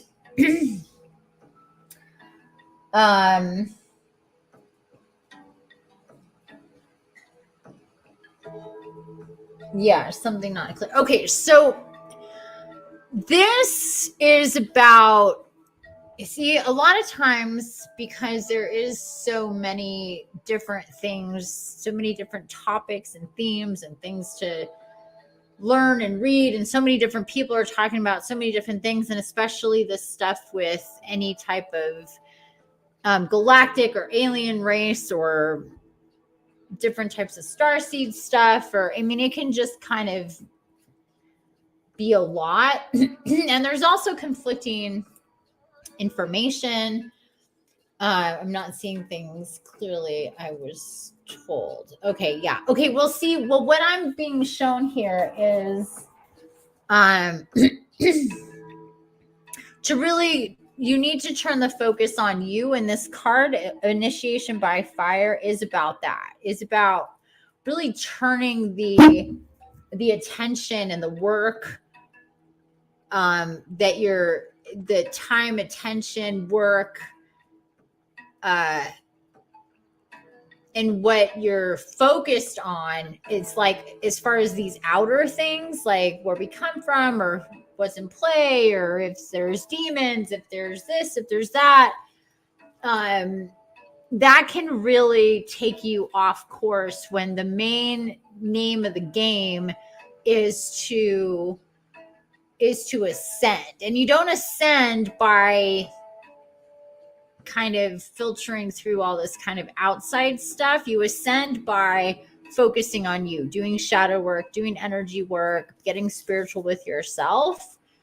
And those other things will come in and be answered, and you'll get that information. But really, this is about the cleansing that this is talking about. The spiritual cleansing is kind of hopefully this revelation, this understanding, like, oh, the focus I've been doing has been more outward, and it needs to be inward. Like your attention really needs to go to the self and working with yourself. Like I was saying before, working with your energy, cutting cords, resetting cords, all of that is going to lift your vibration and make it so your connections to your guides and guardians, to clear vision, to discerning between what is right and what is false, what is true and what is false, gets much clearer for you. But your vibration needs to get much higher, and your vibration has been you and your vibration have been kind of distracted with this other stuff that is never going to raise your vibration. So putting your attention into a lot of, there's a lot out there that you can put your attention into, to learning, that will never raise your vibration. It'll just cause more confusion, because it'll give you more questions than answers. And if you're not clear to discern, then it's, the more you know is not good, because there's just, it's infinite of this stuff that you can take in. And not, if you're not clear about what's what, if you can't clearly discern, then that means that it's just taking you in loops.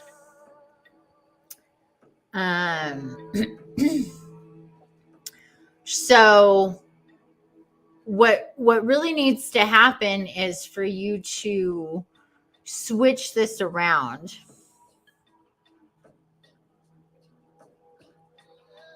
The issue is that I see energy and apparitions, so then I start questioning my external world because of what I'm seeing.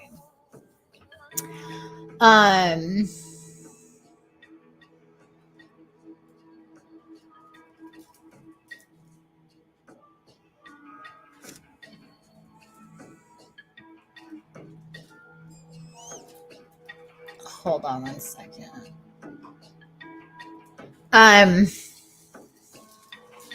Okay, so yeah, so it's about trusting yourself and what's coming through. And again, just because we have an ability to see, get visions, hear things, be guided in ways, if we're not really clear in our discernment and what things mean and how things are put together, that just causes, confusion. So you're really guided to seriously consider switching the game around, what you're doing, what you're focusing in on, really to raise your vibration. Again, I highly suggest you check out the Unstoppable Empath course and membership, because this will get you on track to start disconnecting energy cords, resetting energy cords, working in a different way with your guides and guardians and yourself, and raising your vibration. I want to share with you an article that I wrote recently about your intuition, your psychic senses, being guided. It's kind of all in this. So check out this article on Medium for you, Katir, because this is going to really help kind of drive it home as to really what I'm saying here about refining and getting more clarity, to just to help you be kind of, if you're somebody who could see apparitions and do mediumship and do, work with energy and see energy and do all this stuff, that's great.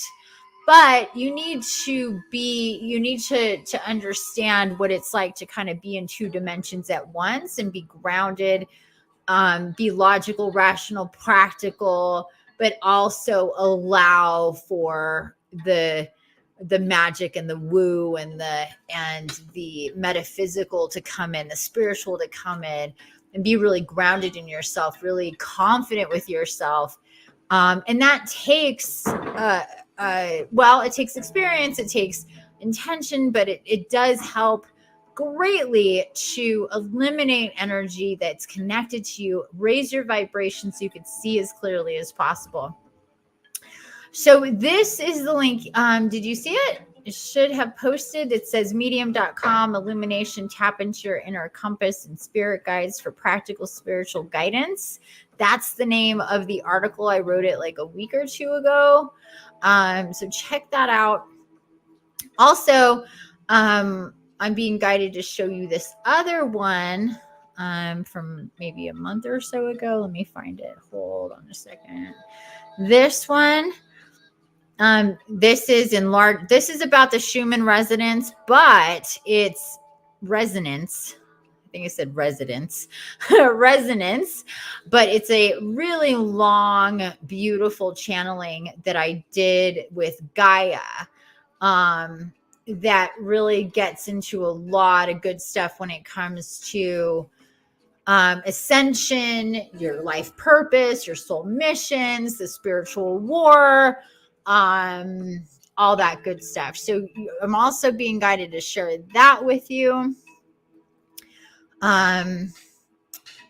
Because this is something that happens with a lot of people. They wake up, they get, start learning things, start being, the rabbit holes, the infinite amount of rabbit holes that we can get into. And, it's like a whole new world opens up. And I mean, there's just so much that goes on, but we want information. We want direction. We want structure to what it is that's going on with us. And there's so much out there that we can get wrapped up in that we think is important for us to do and spend time on. But a lot of these things are what I call ascension traps, which are, they're curiosities, they're titillating, they're dramatic, they're chaotic, they're a lot of times they're programs by the dark side to keep us busy and not efficient and not progressing and moving forward. We can have the illusion of moving forward because we're taking more in, we're connecting things, but it's doing nothing for us vibrationally and really for our ascension. So these articles really help kind of flush that out so it's more obvious and can hopefully help you with going forward on your journey. And again, I'm here. I've got my groups. I got my one-on-ones.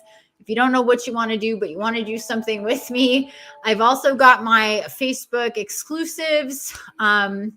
and on my Facebook page. And you can always schedule, if you do want to work with me, you can always schedule a consultation. If you think you do, you schedule a consultation and we can talk about the different options and see what's going on and really what's best for you. I have a wide price point for various things that I do, so that accommodates everybody. And we're really looking this year to work with as many people in, especially in the Unstoppable Empath group, and my other group, the Awakening Empath Shaman Circle is another one. I don't want to unload too much on you though, but there's just this whole big thing about people really being prompted and activated to start working with themselves energetically on a whole other level. So I'm guided to create and facilitate these groups in order to do that. So if anybody has any questions about that, let me know, reach out, yada, yada, yada. I think that we've touched on everything here for you, Katir.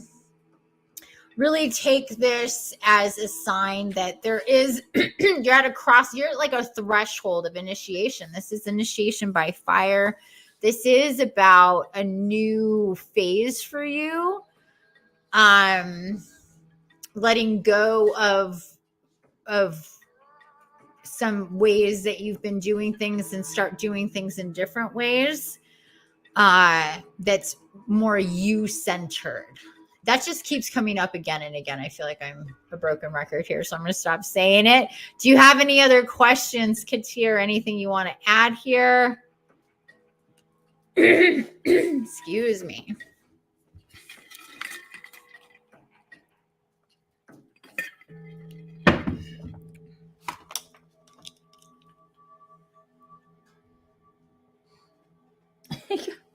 My dog chews on big pieces of firewood.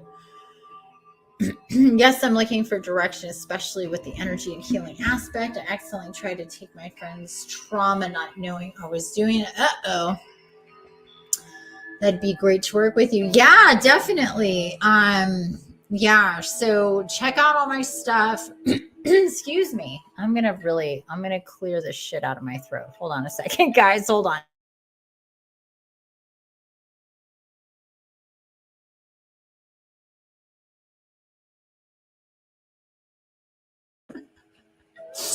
Okay, I think I got it. You know when you really got to go deep? I kind of heard it. Yeah, so I can definitely help with this. I think that if you saw that link to, or you could just go to my webpage, the link for the empath quiz is there. I highly suggest you take the empath quiz. Let's see. Oh, thank you. Let's see where you are on the empath scale. That is really important. This is something I would have you do before a consultation anyway, because it really is very important to know where you're at with that. So check this out in case you missed it before. This is the link to the Essential Empath Quiz. This will tell you where on the spectrum you are. Empath, psychic empath, physical empath, psychic physical empath. I'm a psychic physical empath. I can feel in my body what other people feel in their bodies. I spent most of my life sick and in bed and chronically ill because I didn't know what I was, and I was taking on all this energy and naturally healing people, aside from being an Archangel incarnate. As a human, that's what I'm rocking. So knowing what you are as a empath is extremely important, because it really depends. That puts you in a different lane of how you perceive and how to work with yourself, be with yourself in the world, and the things you have to do. Kind of as the skill goes up, you have more to do, more to maintain, more self-care to do, more to understand. But also it's kind of this pendulum swings both ways. So the more intense, the more sensitive, the more energetically in tune you are and receptive you are. Also, once you swing that pendulum this way, the more power you have, the higher, the greater, the more abilities you have psychically, energetically. You just need to learn how to do all that and feel all that and understand all that.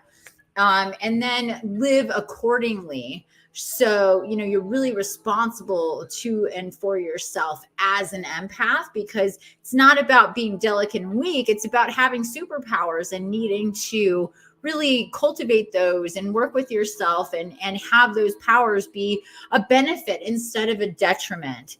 And that's my sweet spot. That's what I love doing with people and all of that. So yeah, look into all that good stuff. Go to my website, check things out. Like I said, learning about all this stuff is paramount. You're definitely at the threshold, like you're ready to kind of put a lot together that you've already been, kind of dipping your toe in. But again, this need to go into the self and really understand mechanics and work with your energy and really do a lot of leveling up with healing. I see a big arch coming, like if you're looking at a graph, it's like, it's kind of like, but yours takes a really sharp turn up, which is great. Can be very intense at the same time, but hey, you just got initiation by fire. This whole business with the Phoenix, that is very intense. This means very intense leveling up, very intense awareness and wisdom coming in, very intense healing and energy work happening, and just a lot of like boom, boom, boom, boom, like a firework show that just keeps, as you keep thinking like, damn, is this the end? And it's not the end. You're like, this is not the end, because there's always some big finale. It's kind of like that. It's just going to be, but it's going to be very intense. But it's going to be very good for you as well. Again, that's kind of my sweet spot. My signature program is called the Evolve Now program, because it really shrinks the amount of time of your ascension, your healing, your evolution, because it's so intense. That's really high level, deep one-on-one work with me. You can take a look at that, but just kind of look all around and see what floats your boat. You're welcome. Thank you again. You're awesome. Oh my God, things are already intense. I'm sure they are. That's exactly what, oh my God, that's exactly what I say. This isn't the end. There's more. There you go. Yeah. And you're kind of like reaching the end of one level where it's been like really intense, and you're going into another level, that's going to be equally intense, just different. Because the focus is going to be different, but you're really going to thrive here. Look at what I said to you in the beginning is your guides and guardians are super like stoked on you, that you're putting through all this effort and everything. And that is absolutely the truth. It's just that now we need to shift. We need to shift focus. We need to shift energy. There's a lot of stuff that's going to be coming up. It's very exciting, Katia. I'm stoked for you, stoked to bring you these messages. And I hope, if meant to be, that we will work together in the future. If that's the way we're supposed to rock and roll, man. I mean, this stuff is serious and it's intense, but it's also meant to be exciting and fun and entertaining. I mean, it can't be all serious. I mean, I'm a flippin' Archangel incarnate. Trust me, shit gets real. It gets really real. I get it. I've been through so much with myself and with my clients. But we always need to invoking, connecting, and living through the divine inner child, a sense of wonder, vitality, innocence, joy, and all that of a child is also extremely important. What I've always been guided to connect with. Well, I better hold on tight for the ride. Yes, you should. I'm going to look into your website now. Very, very cool, Katia. It was so cool connecting with you. I really like your vibe. It's really awesome. So glad you were guided here today to share this time with me. Okay. Thank you so much. Okay, moving to who's next? Is Mary still here? I know she came and left, or was it Norma? I lost track of who went where and kind of been here a while. Where are we? Mary. Been here over 2 hours. Gosh, time flies. 2 hours already. Goodness gracious. Mary, are you here? Oh, you looked up his name. Oh, very good. It means cloud walker. Oh, that's awesome. Nefel Ibata.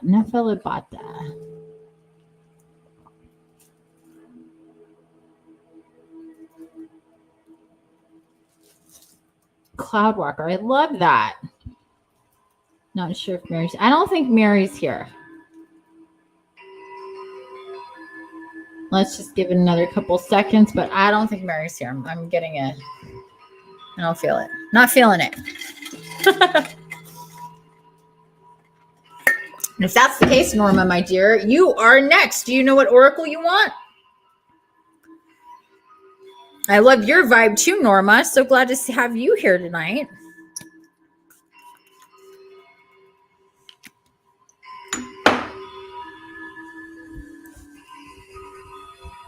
Let's do the one we haven't done yet. Okay. The Beyond Lemuria. That's a great idea. I love it. Beyond Lemuria. It's a real, all these decks. Or however it's done. I never do that. I don't know how to do a chef's kiss, but all of these decks are amazing. Like I said, I've worked with this deck for almost a year, maybe about 9 months. But the digital version, just like all the other decks, the digital version. So this is a brand new deck, still very, very, very stiff. Very stiff cards. That one was my favorite anyway. Okay, perfect. Meant to be. Meant for you, my dear. Meant for you. Let's just do some shuffling here. Beyond Lemuria, very much connected to Lemuria, light codes, frequencies, energy, all sorts of good stuff. This deck, I was guided to right when I was moving up north here, in the Mount Shasta area of Northern California, and I was guided to this deck, and it turns out that Izzy Ivy, the channel and the artist for this deck, she does other decks too. This is the only one I've been guided to of hers. That she tapped in with Lemuria through Mount Shasta. So it's all very connected. I was moving up to this Mount Shasta area, and the oracle I was guided to is connected to Mount Shasta, which is this one right here. If you're not familiar with Mount Shasta and all of its amazing magic and energy, everybody, I highly suggest that you look into it. Okay. I'm hearing that I don't need to smoke these out. There is a little bit of smoke still going. It is irritating my throat. This sage will not go away. Will not stop burning. You know what I'm going to do just real quick? Bear with me. I need to go check on my fire, like I said 2 hours ago.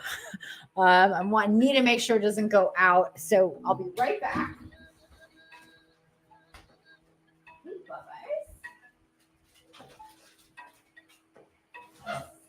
Happening here. Oh boy. Not a whole lot of fire happening because holes though. Let's just get this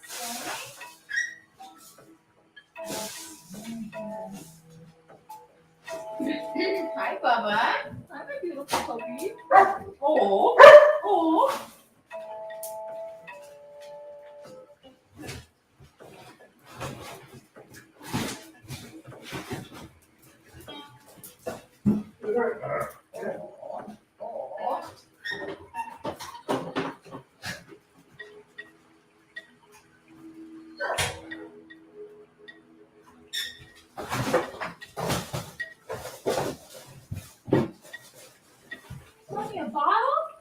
Good boy. Good boy.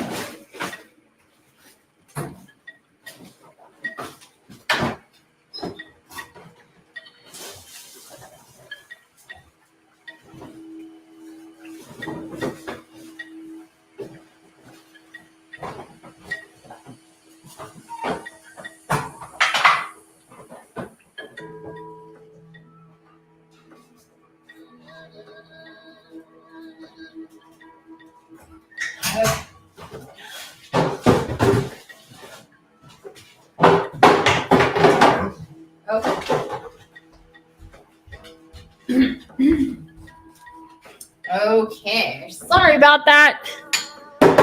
Woo. Oh, good. It's perfect. Perfect. Yeah, it was just one log and it was like breaking down. So it's definitely needed more wood on that fire.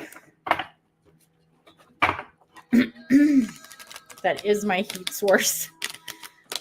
By this time of the day, it's pretty toasty. It's pretty warm in here from the fire going all day, but I want it to stay warm as it can overnight into the morning. So it's still pretty early. Yeah, I need to keep that fire going for a while. Oops, for a while. Okay, my dear Norma. And whoever else is here. What state? I'm in Northern California, near Mount Shasta. I'm a couple hours away from Oregon.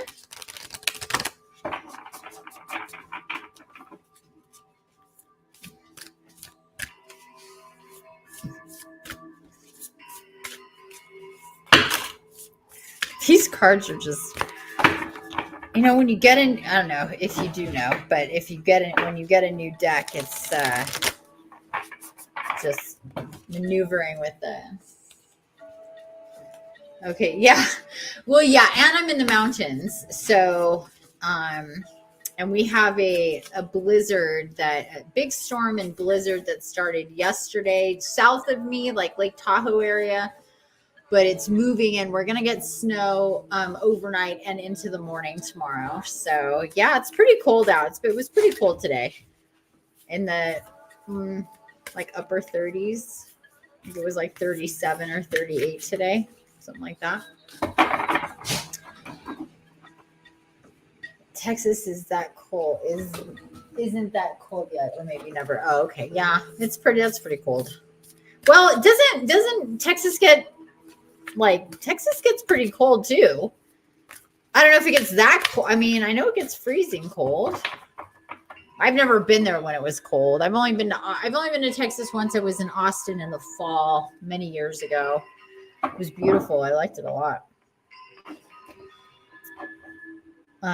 Okay, one last shuffle here, and we'll pick your card.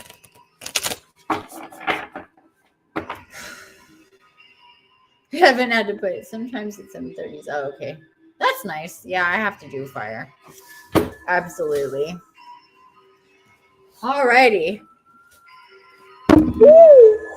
Okay. Let's connect here. And do me a favor, my dear Norma. Just take a few deep breaths.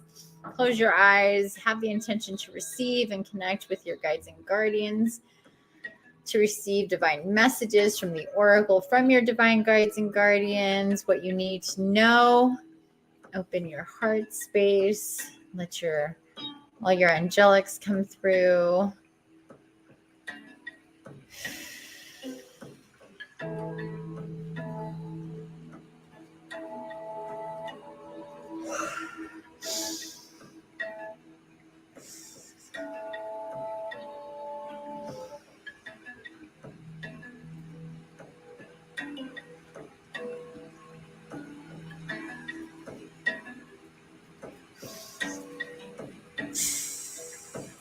I'm going to take your breath all the way down as low as it'll go, really trying expanding your belly. Do you have something going on with your belly? Tell me in a moment when we get done with this. I don't know if you've got something going on digestively or with your stomach. Feel a little irritation there. You may or may not feel, you may have something going on, but anyway, this is what I'm being shown. So bring the breath all the way down. Envision it going all the way down into your belly, into your abdomen, bringing that life force energy, connecting with your solar plexus chakra, invigorating. It just feels a little tight or something's going on in here. Just a couple deep breaths, really expanding your lungs and taking that air, that breath, that life force down into your belly.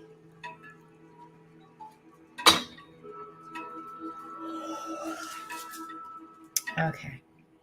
And then from there, just letting it radiate throughout your body.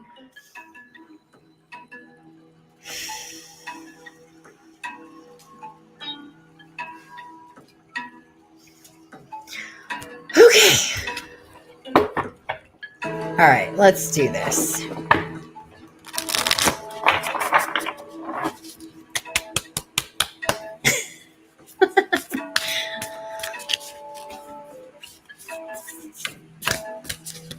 All right, my dear. Let's see what we get for you.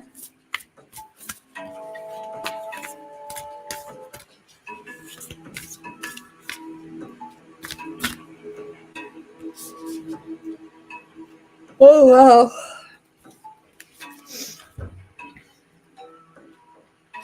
All right, this card here. Earth.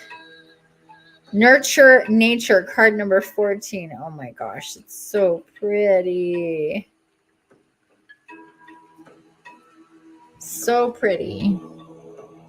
Maybe because I was sitting legs crossed, I'm sure, but belly feels okay. Okay. Earth. I'm going to take a picture. I'm going to do the whole thing, post it on my Facebook. If you want to take a look at my Facebook. 14. Wait, 14 is before that. Here we go.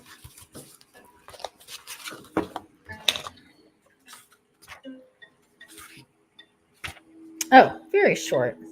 Okay.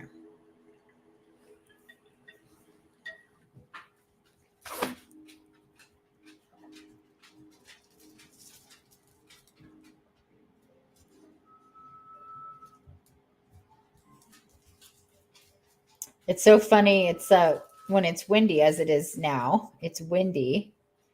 Oh, it's windy, and the fireplace will whistle when the door is shut, but the air coming through the top vent and through the fireplace, and it'll just whistle. It's so funny.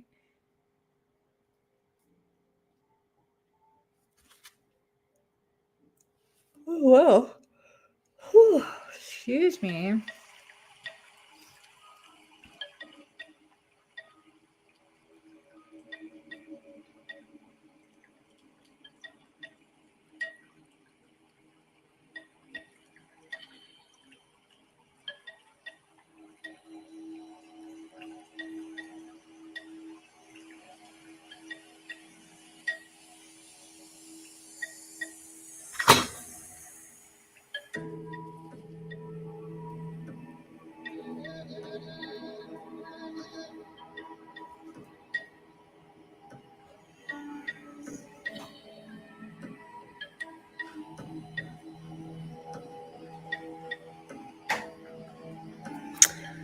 Okay, 3, 2, 1, done. Posting. All right, let me grab my glasses. You could take a look at that if you want.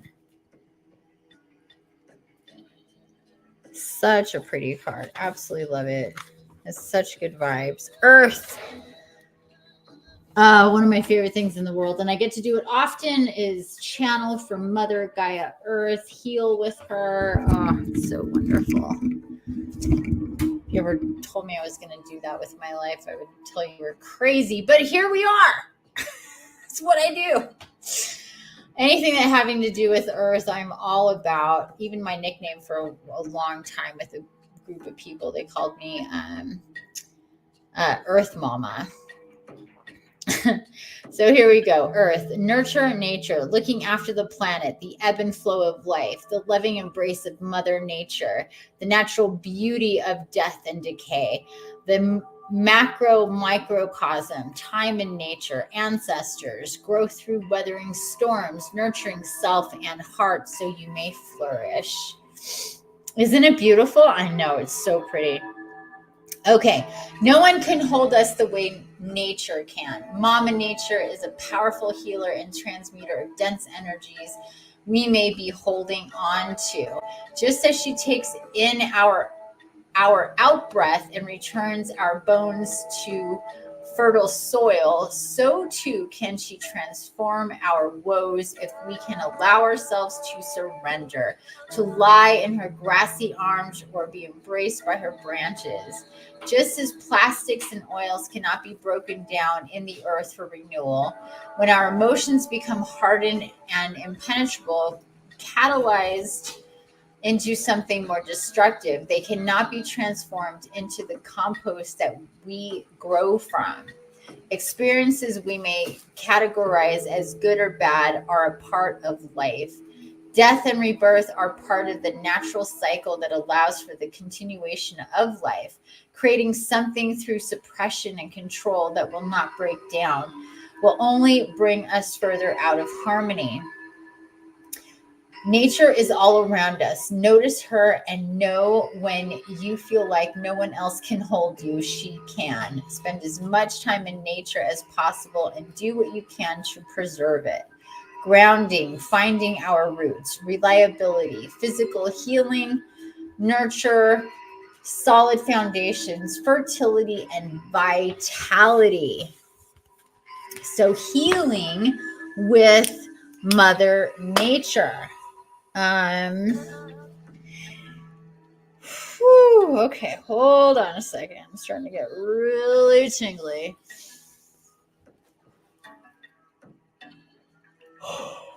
Okay. Holy moly, girl.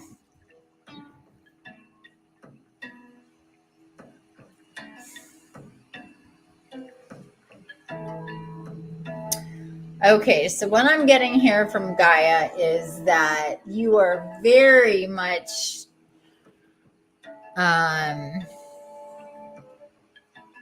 very into nature, very fascinated by nature. You've kind of always been this way, but definitely recently you're being guided to really kind of get deeper, step up in your awareness of the connection of nature, just Mother Gaia as a consciousness, and how, she provides different medicines for us and how she can help us with healing. Like I said just before, I've been guided for a long time now to work with her. She came to me and said who she was and that her and I are going to work together to heal people. And this was years ago. I'll never forget it. Never forget that moment. I was like, what? I couldn't believe what I was hearing. But I knew immediately also that it was the truth, and that I didn't know what it meant exactly or what it would turn into. But I've done amazing. She's with me in every single healing. She's what I call the showrunner of much, like 98% or 99.9% of what I'm guided to do, and how I'm guided to facilitate healings and work with people and help to cultivate more and more of a relationship with nature. From plants to herbs to crystals to oils to insects to animals to elements, and everything in between. So this is a big deal. And she's just showing me this stuff. I'm being prompted to say all these things. Because what's coming through is there's really a push for you to connect with her, to heal with her, to consume with her in different ways. I do need to spend more time with nature. I love nature and outdoors. I have spent so much time inside, but have had a recent breakup and feel like I can finally stop being stuck in the house, so to speak. Yeah, there's definitely a need. I definitely saw that. It was just like, you do love nature, but yes. Yeah, that came through a while ago. That you, yeah, basically that there's been, and that kind of tends sometimes to be that way if you're, especially in the winter. Um, you know, if it's really, really cold out, you're not so prompted to go outside, but it's not just about being outside, it's about just connecting with her. Um, but being in nature is certainly a big part of it. I want to put on different music. Hold on for me 1 second.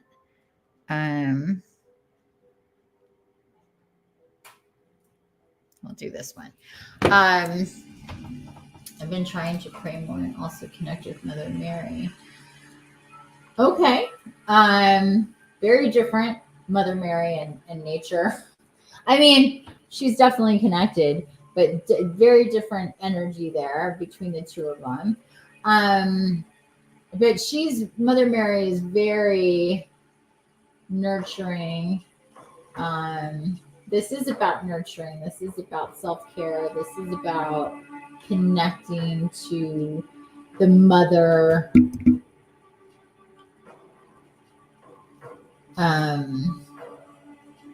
The mother archetype, the mother type of that. So that's definitely in play there. I've been talking about wanting to go fishing and hiking and tennis and just in general more connected with things other than media. Yeah. No, that's a good thing. I mean, Mother Gaia does support technology. People think that she doesn't, but she does. She's made it very, very, very clear. She absolutely supports technology. She wants people to see it as the fifth element. I mean, ether could be the fifth element, but really in a practical way, she wants people to see technology as the fifth element, as a real bridge to spirituality, because look at what we're doing. We're using technology right now in various ways to do what we're doing and to connect spiritually. So they are interconnected. I'm just saying, that's something that is very true and very real, that Mother Gaia fully supports technology. She reminds us that everything there's a shadow side and a light side, and technology is no different. What technology can be used for very, very high vibe business or very low vibe shit, right? So, but there is, we have to discern. We have to, the same way we would any other thing that we use, is to be in balance and not abuse.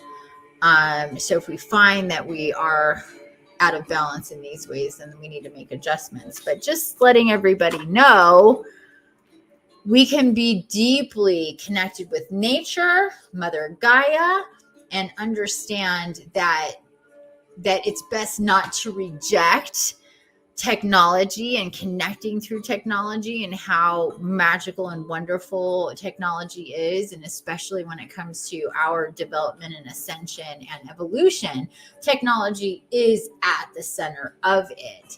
It's what's going to really take us into the next and further paradigms when it comes to awareness and connection and ascension and evolution. There's just no way about it. That it's a huge, huge part of it. So see it as a baby infant that it is. It's very new.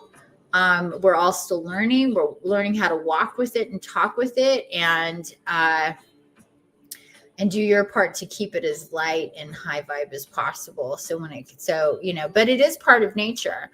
Mother Gaia recently says, I don't think people understand, like they think that I'm against all of these, technological things, and I'm not. I support it. If I didn't support your electricity, if I didn't support your infrastructure, if I didn't support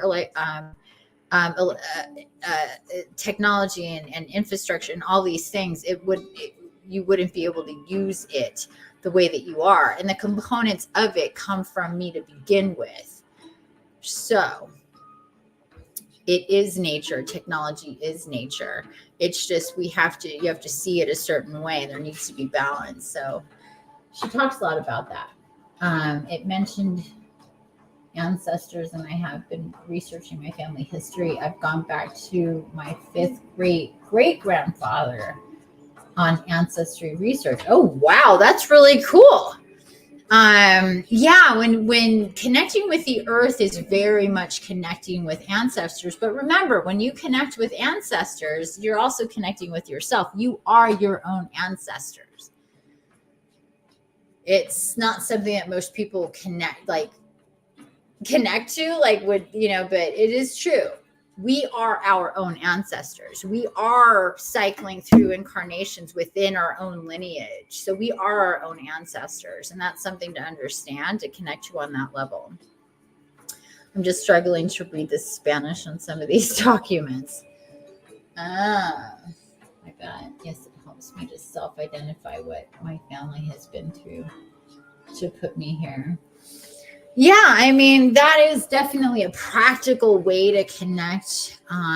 But, your intention to connect with your ancestors spiritually and energetically doesn't take that much effort. Just your intent to receive, to communicate, to be guided by them, to feel their spark in your heart, is not difficult. And when we have the intention, it's pretty simple. It's like we need to have the intention to do whatever, but especially spiritually speaking, to connect with whom or whatever is the most important thing. Like a true, sincere, do you need to go outside? My dog's over me sitting here. She's mad at me now. A true sincere desire to fill in the blank and it needs to be light based. Needs to be for your development, for the good of all, for everybody involved, yada yada yada. And you're fully supported in that. You're always connected to Gaia, no matter if you are stuck inside. Gaia you are. The illusion, whether you're in a building or a structure or a house or a business or whatever, the structure is kind of an illusion. Like I'm in my house, but, it's just walls and windows and,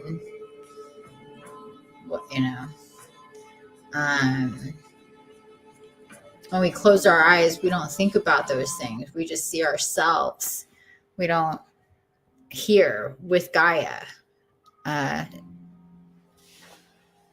anyway,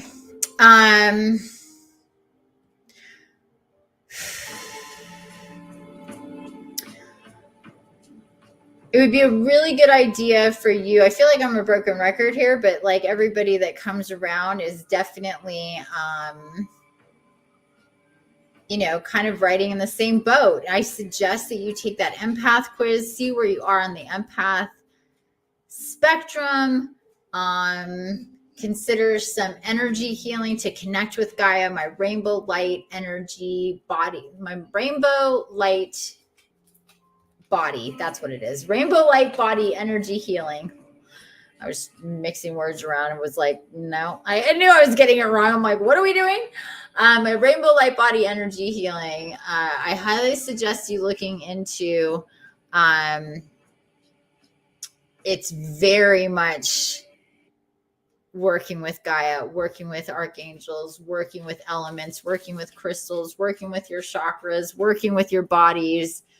really a big clearing and connecting and grounding. It would be a real boost for you, especially after what you've been dealing with. So take a look at that. And if not with me, consider getting at least Reiki. And yeah, you're definitely guided to spend more time. Gaia is coming through and saying, just if you would just take, like, start off, you know, like, yeah, you want to do tennis, you want to do hiking, you want to do whatever, all these things that you want to do that are super active, like very active things, sporty things, adventurous things in nature.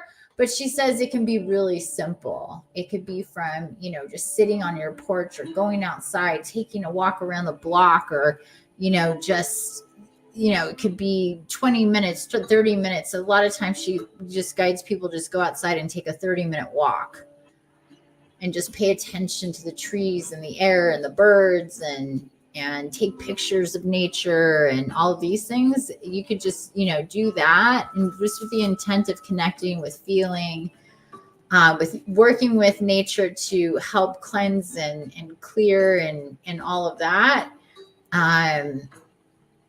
That would be, that's a great place to start. Yes, thank you. I enjoyed going to the park and just looking at the sky and trees. Yeah, just do that.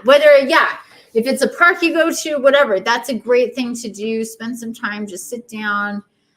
I mean, if it's not too cold to sit on the ground, or, you know, whatever you got to do. But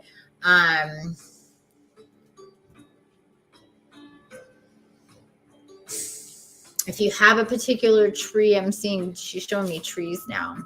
If you don't have a particular tree, but, you know, see about connecting, looking around and seeing what tree's calling to you to connect with a particular tree, make friends with a particular tree. Every time you go to the park, connect to the tree, say hello to the tree, touch the tree, sit by the tree, lean on the tree. You could hug the tree as well. But she's making it she says, there may be a tree that you have in mind. If not, then next time you go to the park, really have the intent to find this tree. There's a very particular tree. So try that. And I guess that's it. Do you have any questions?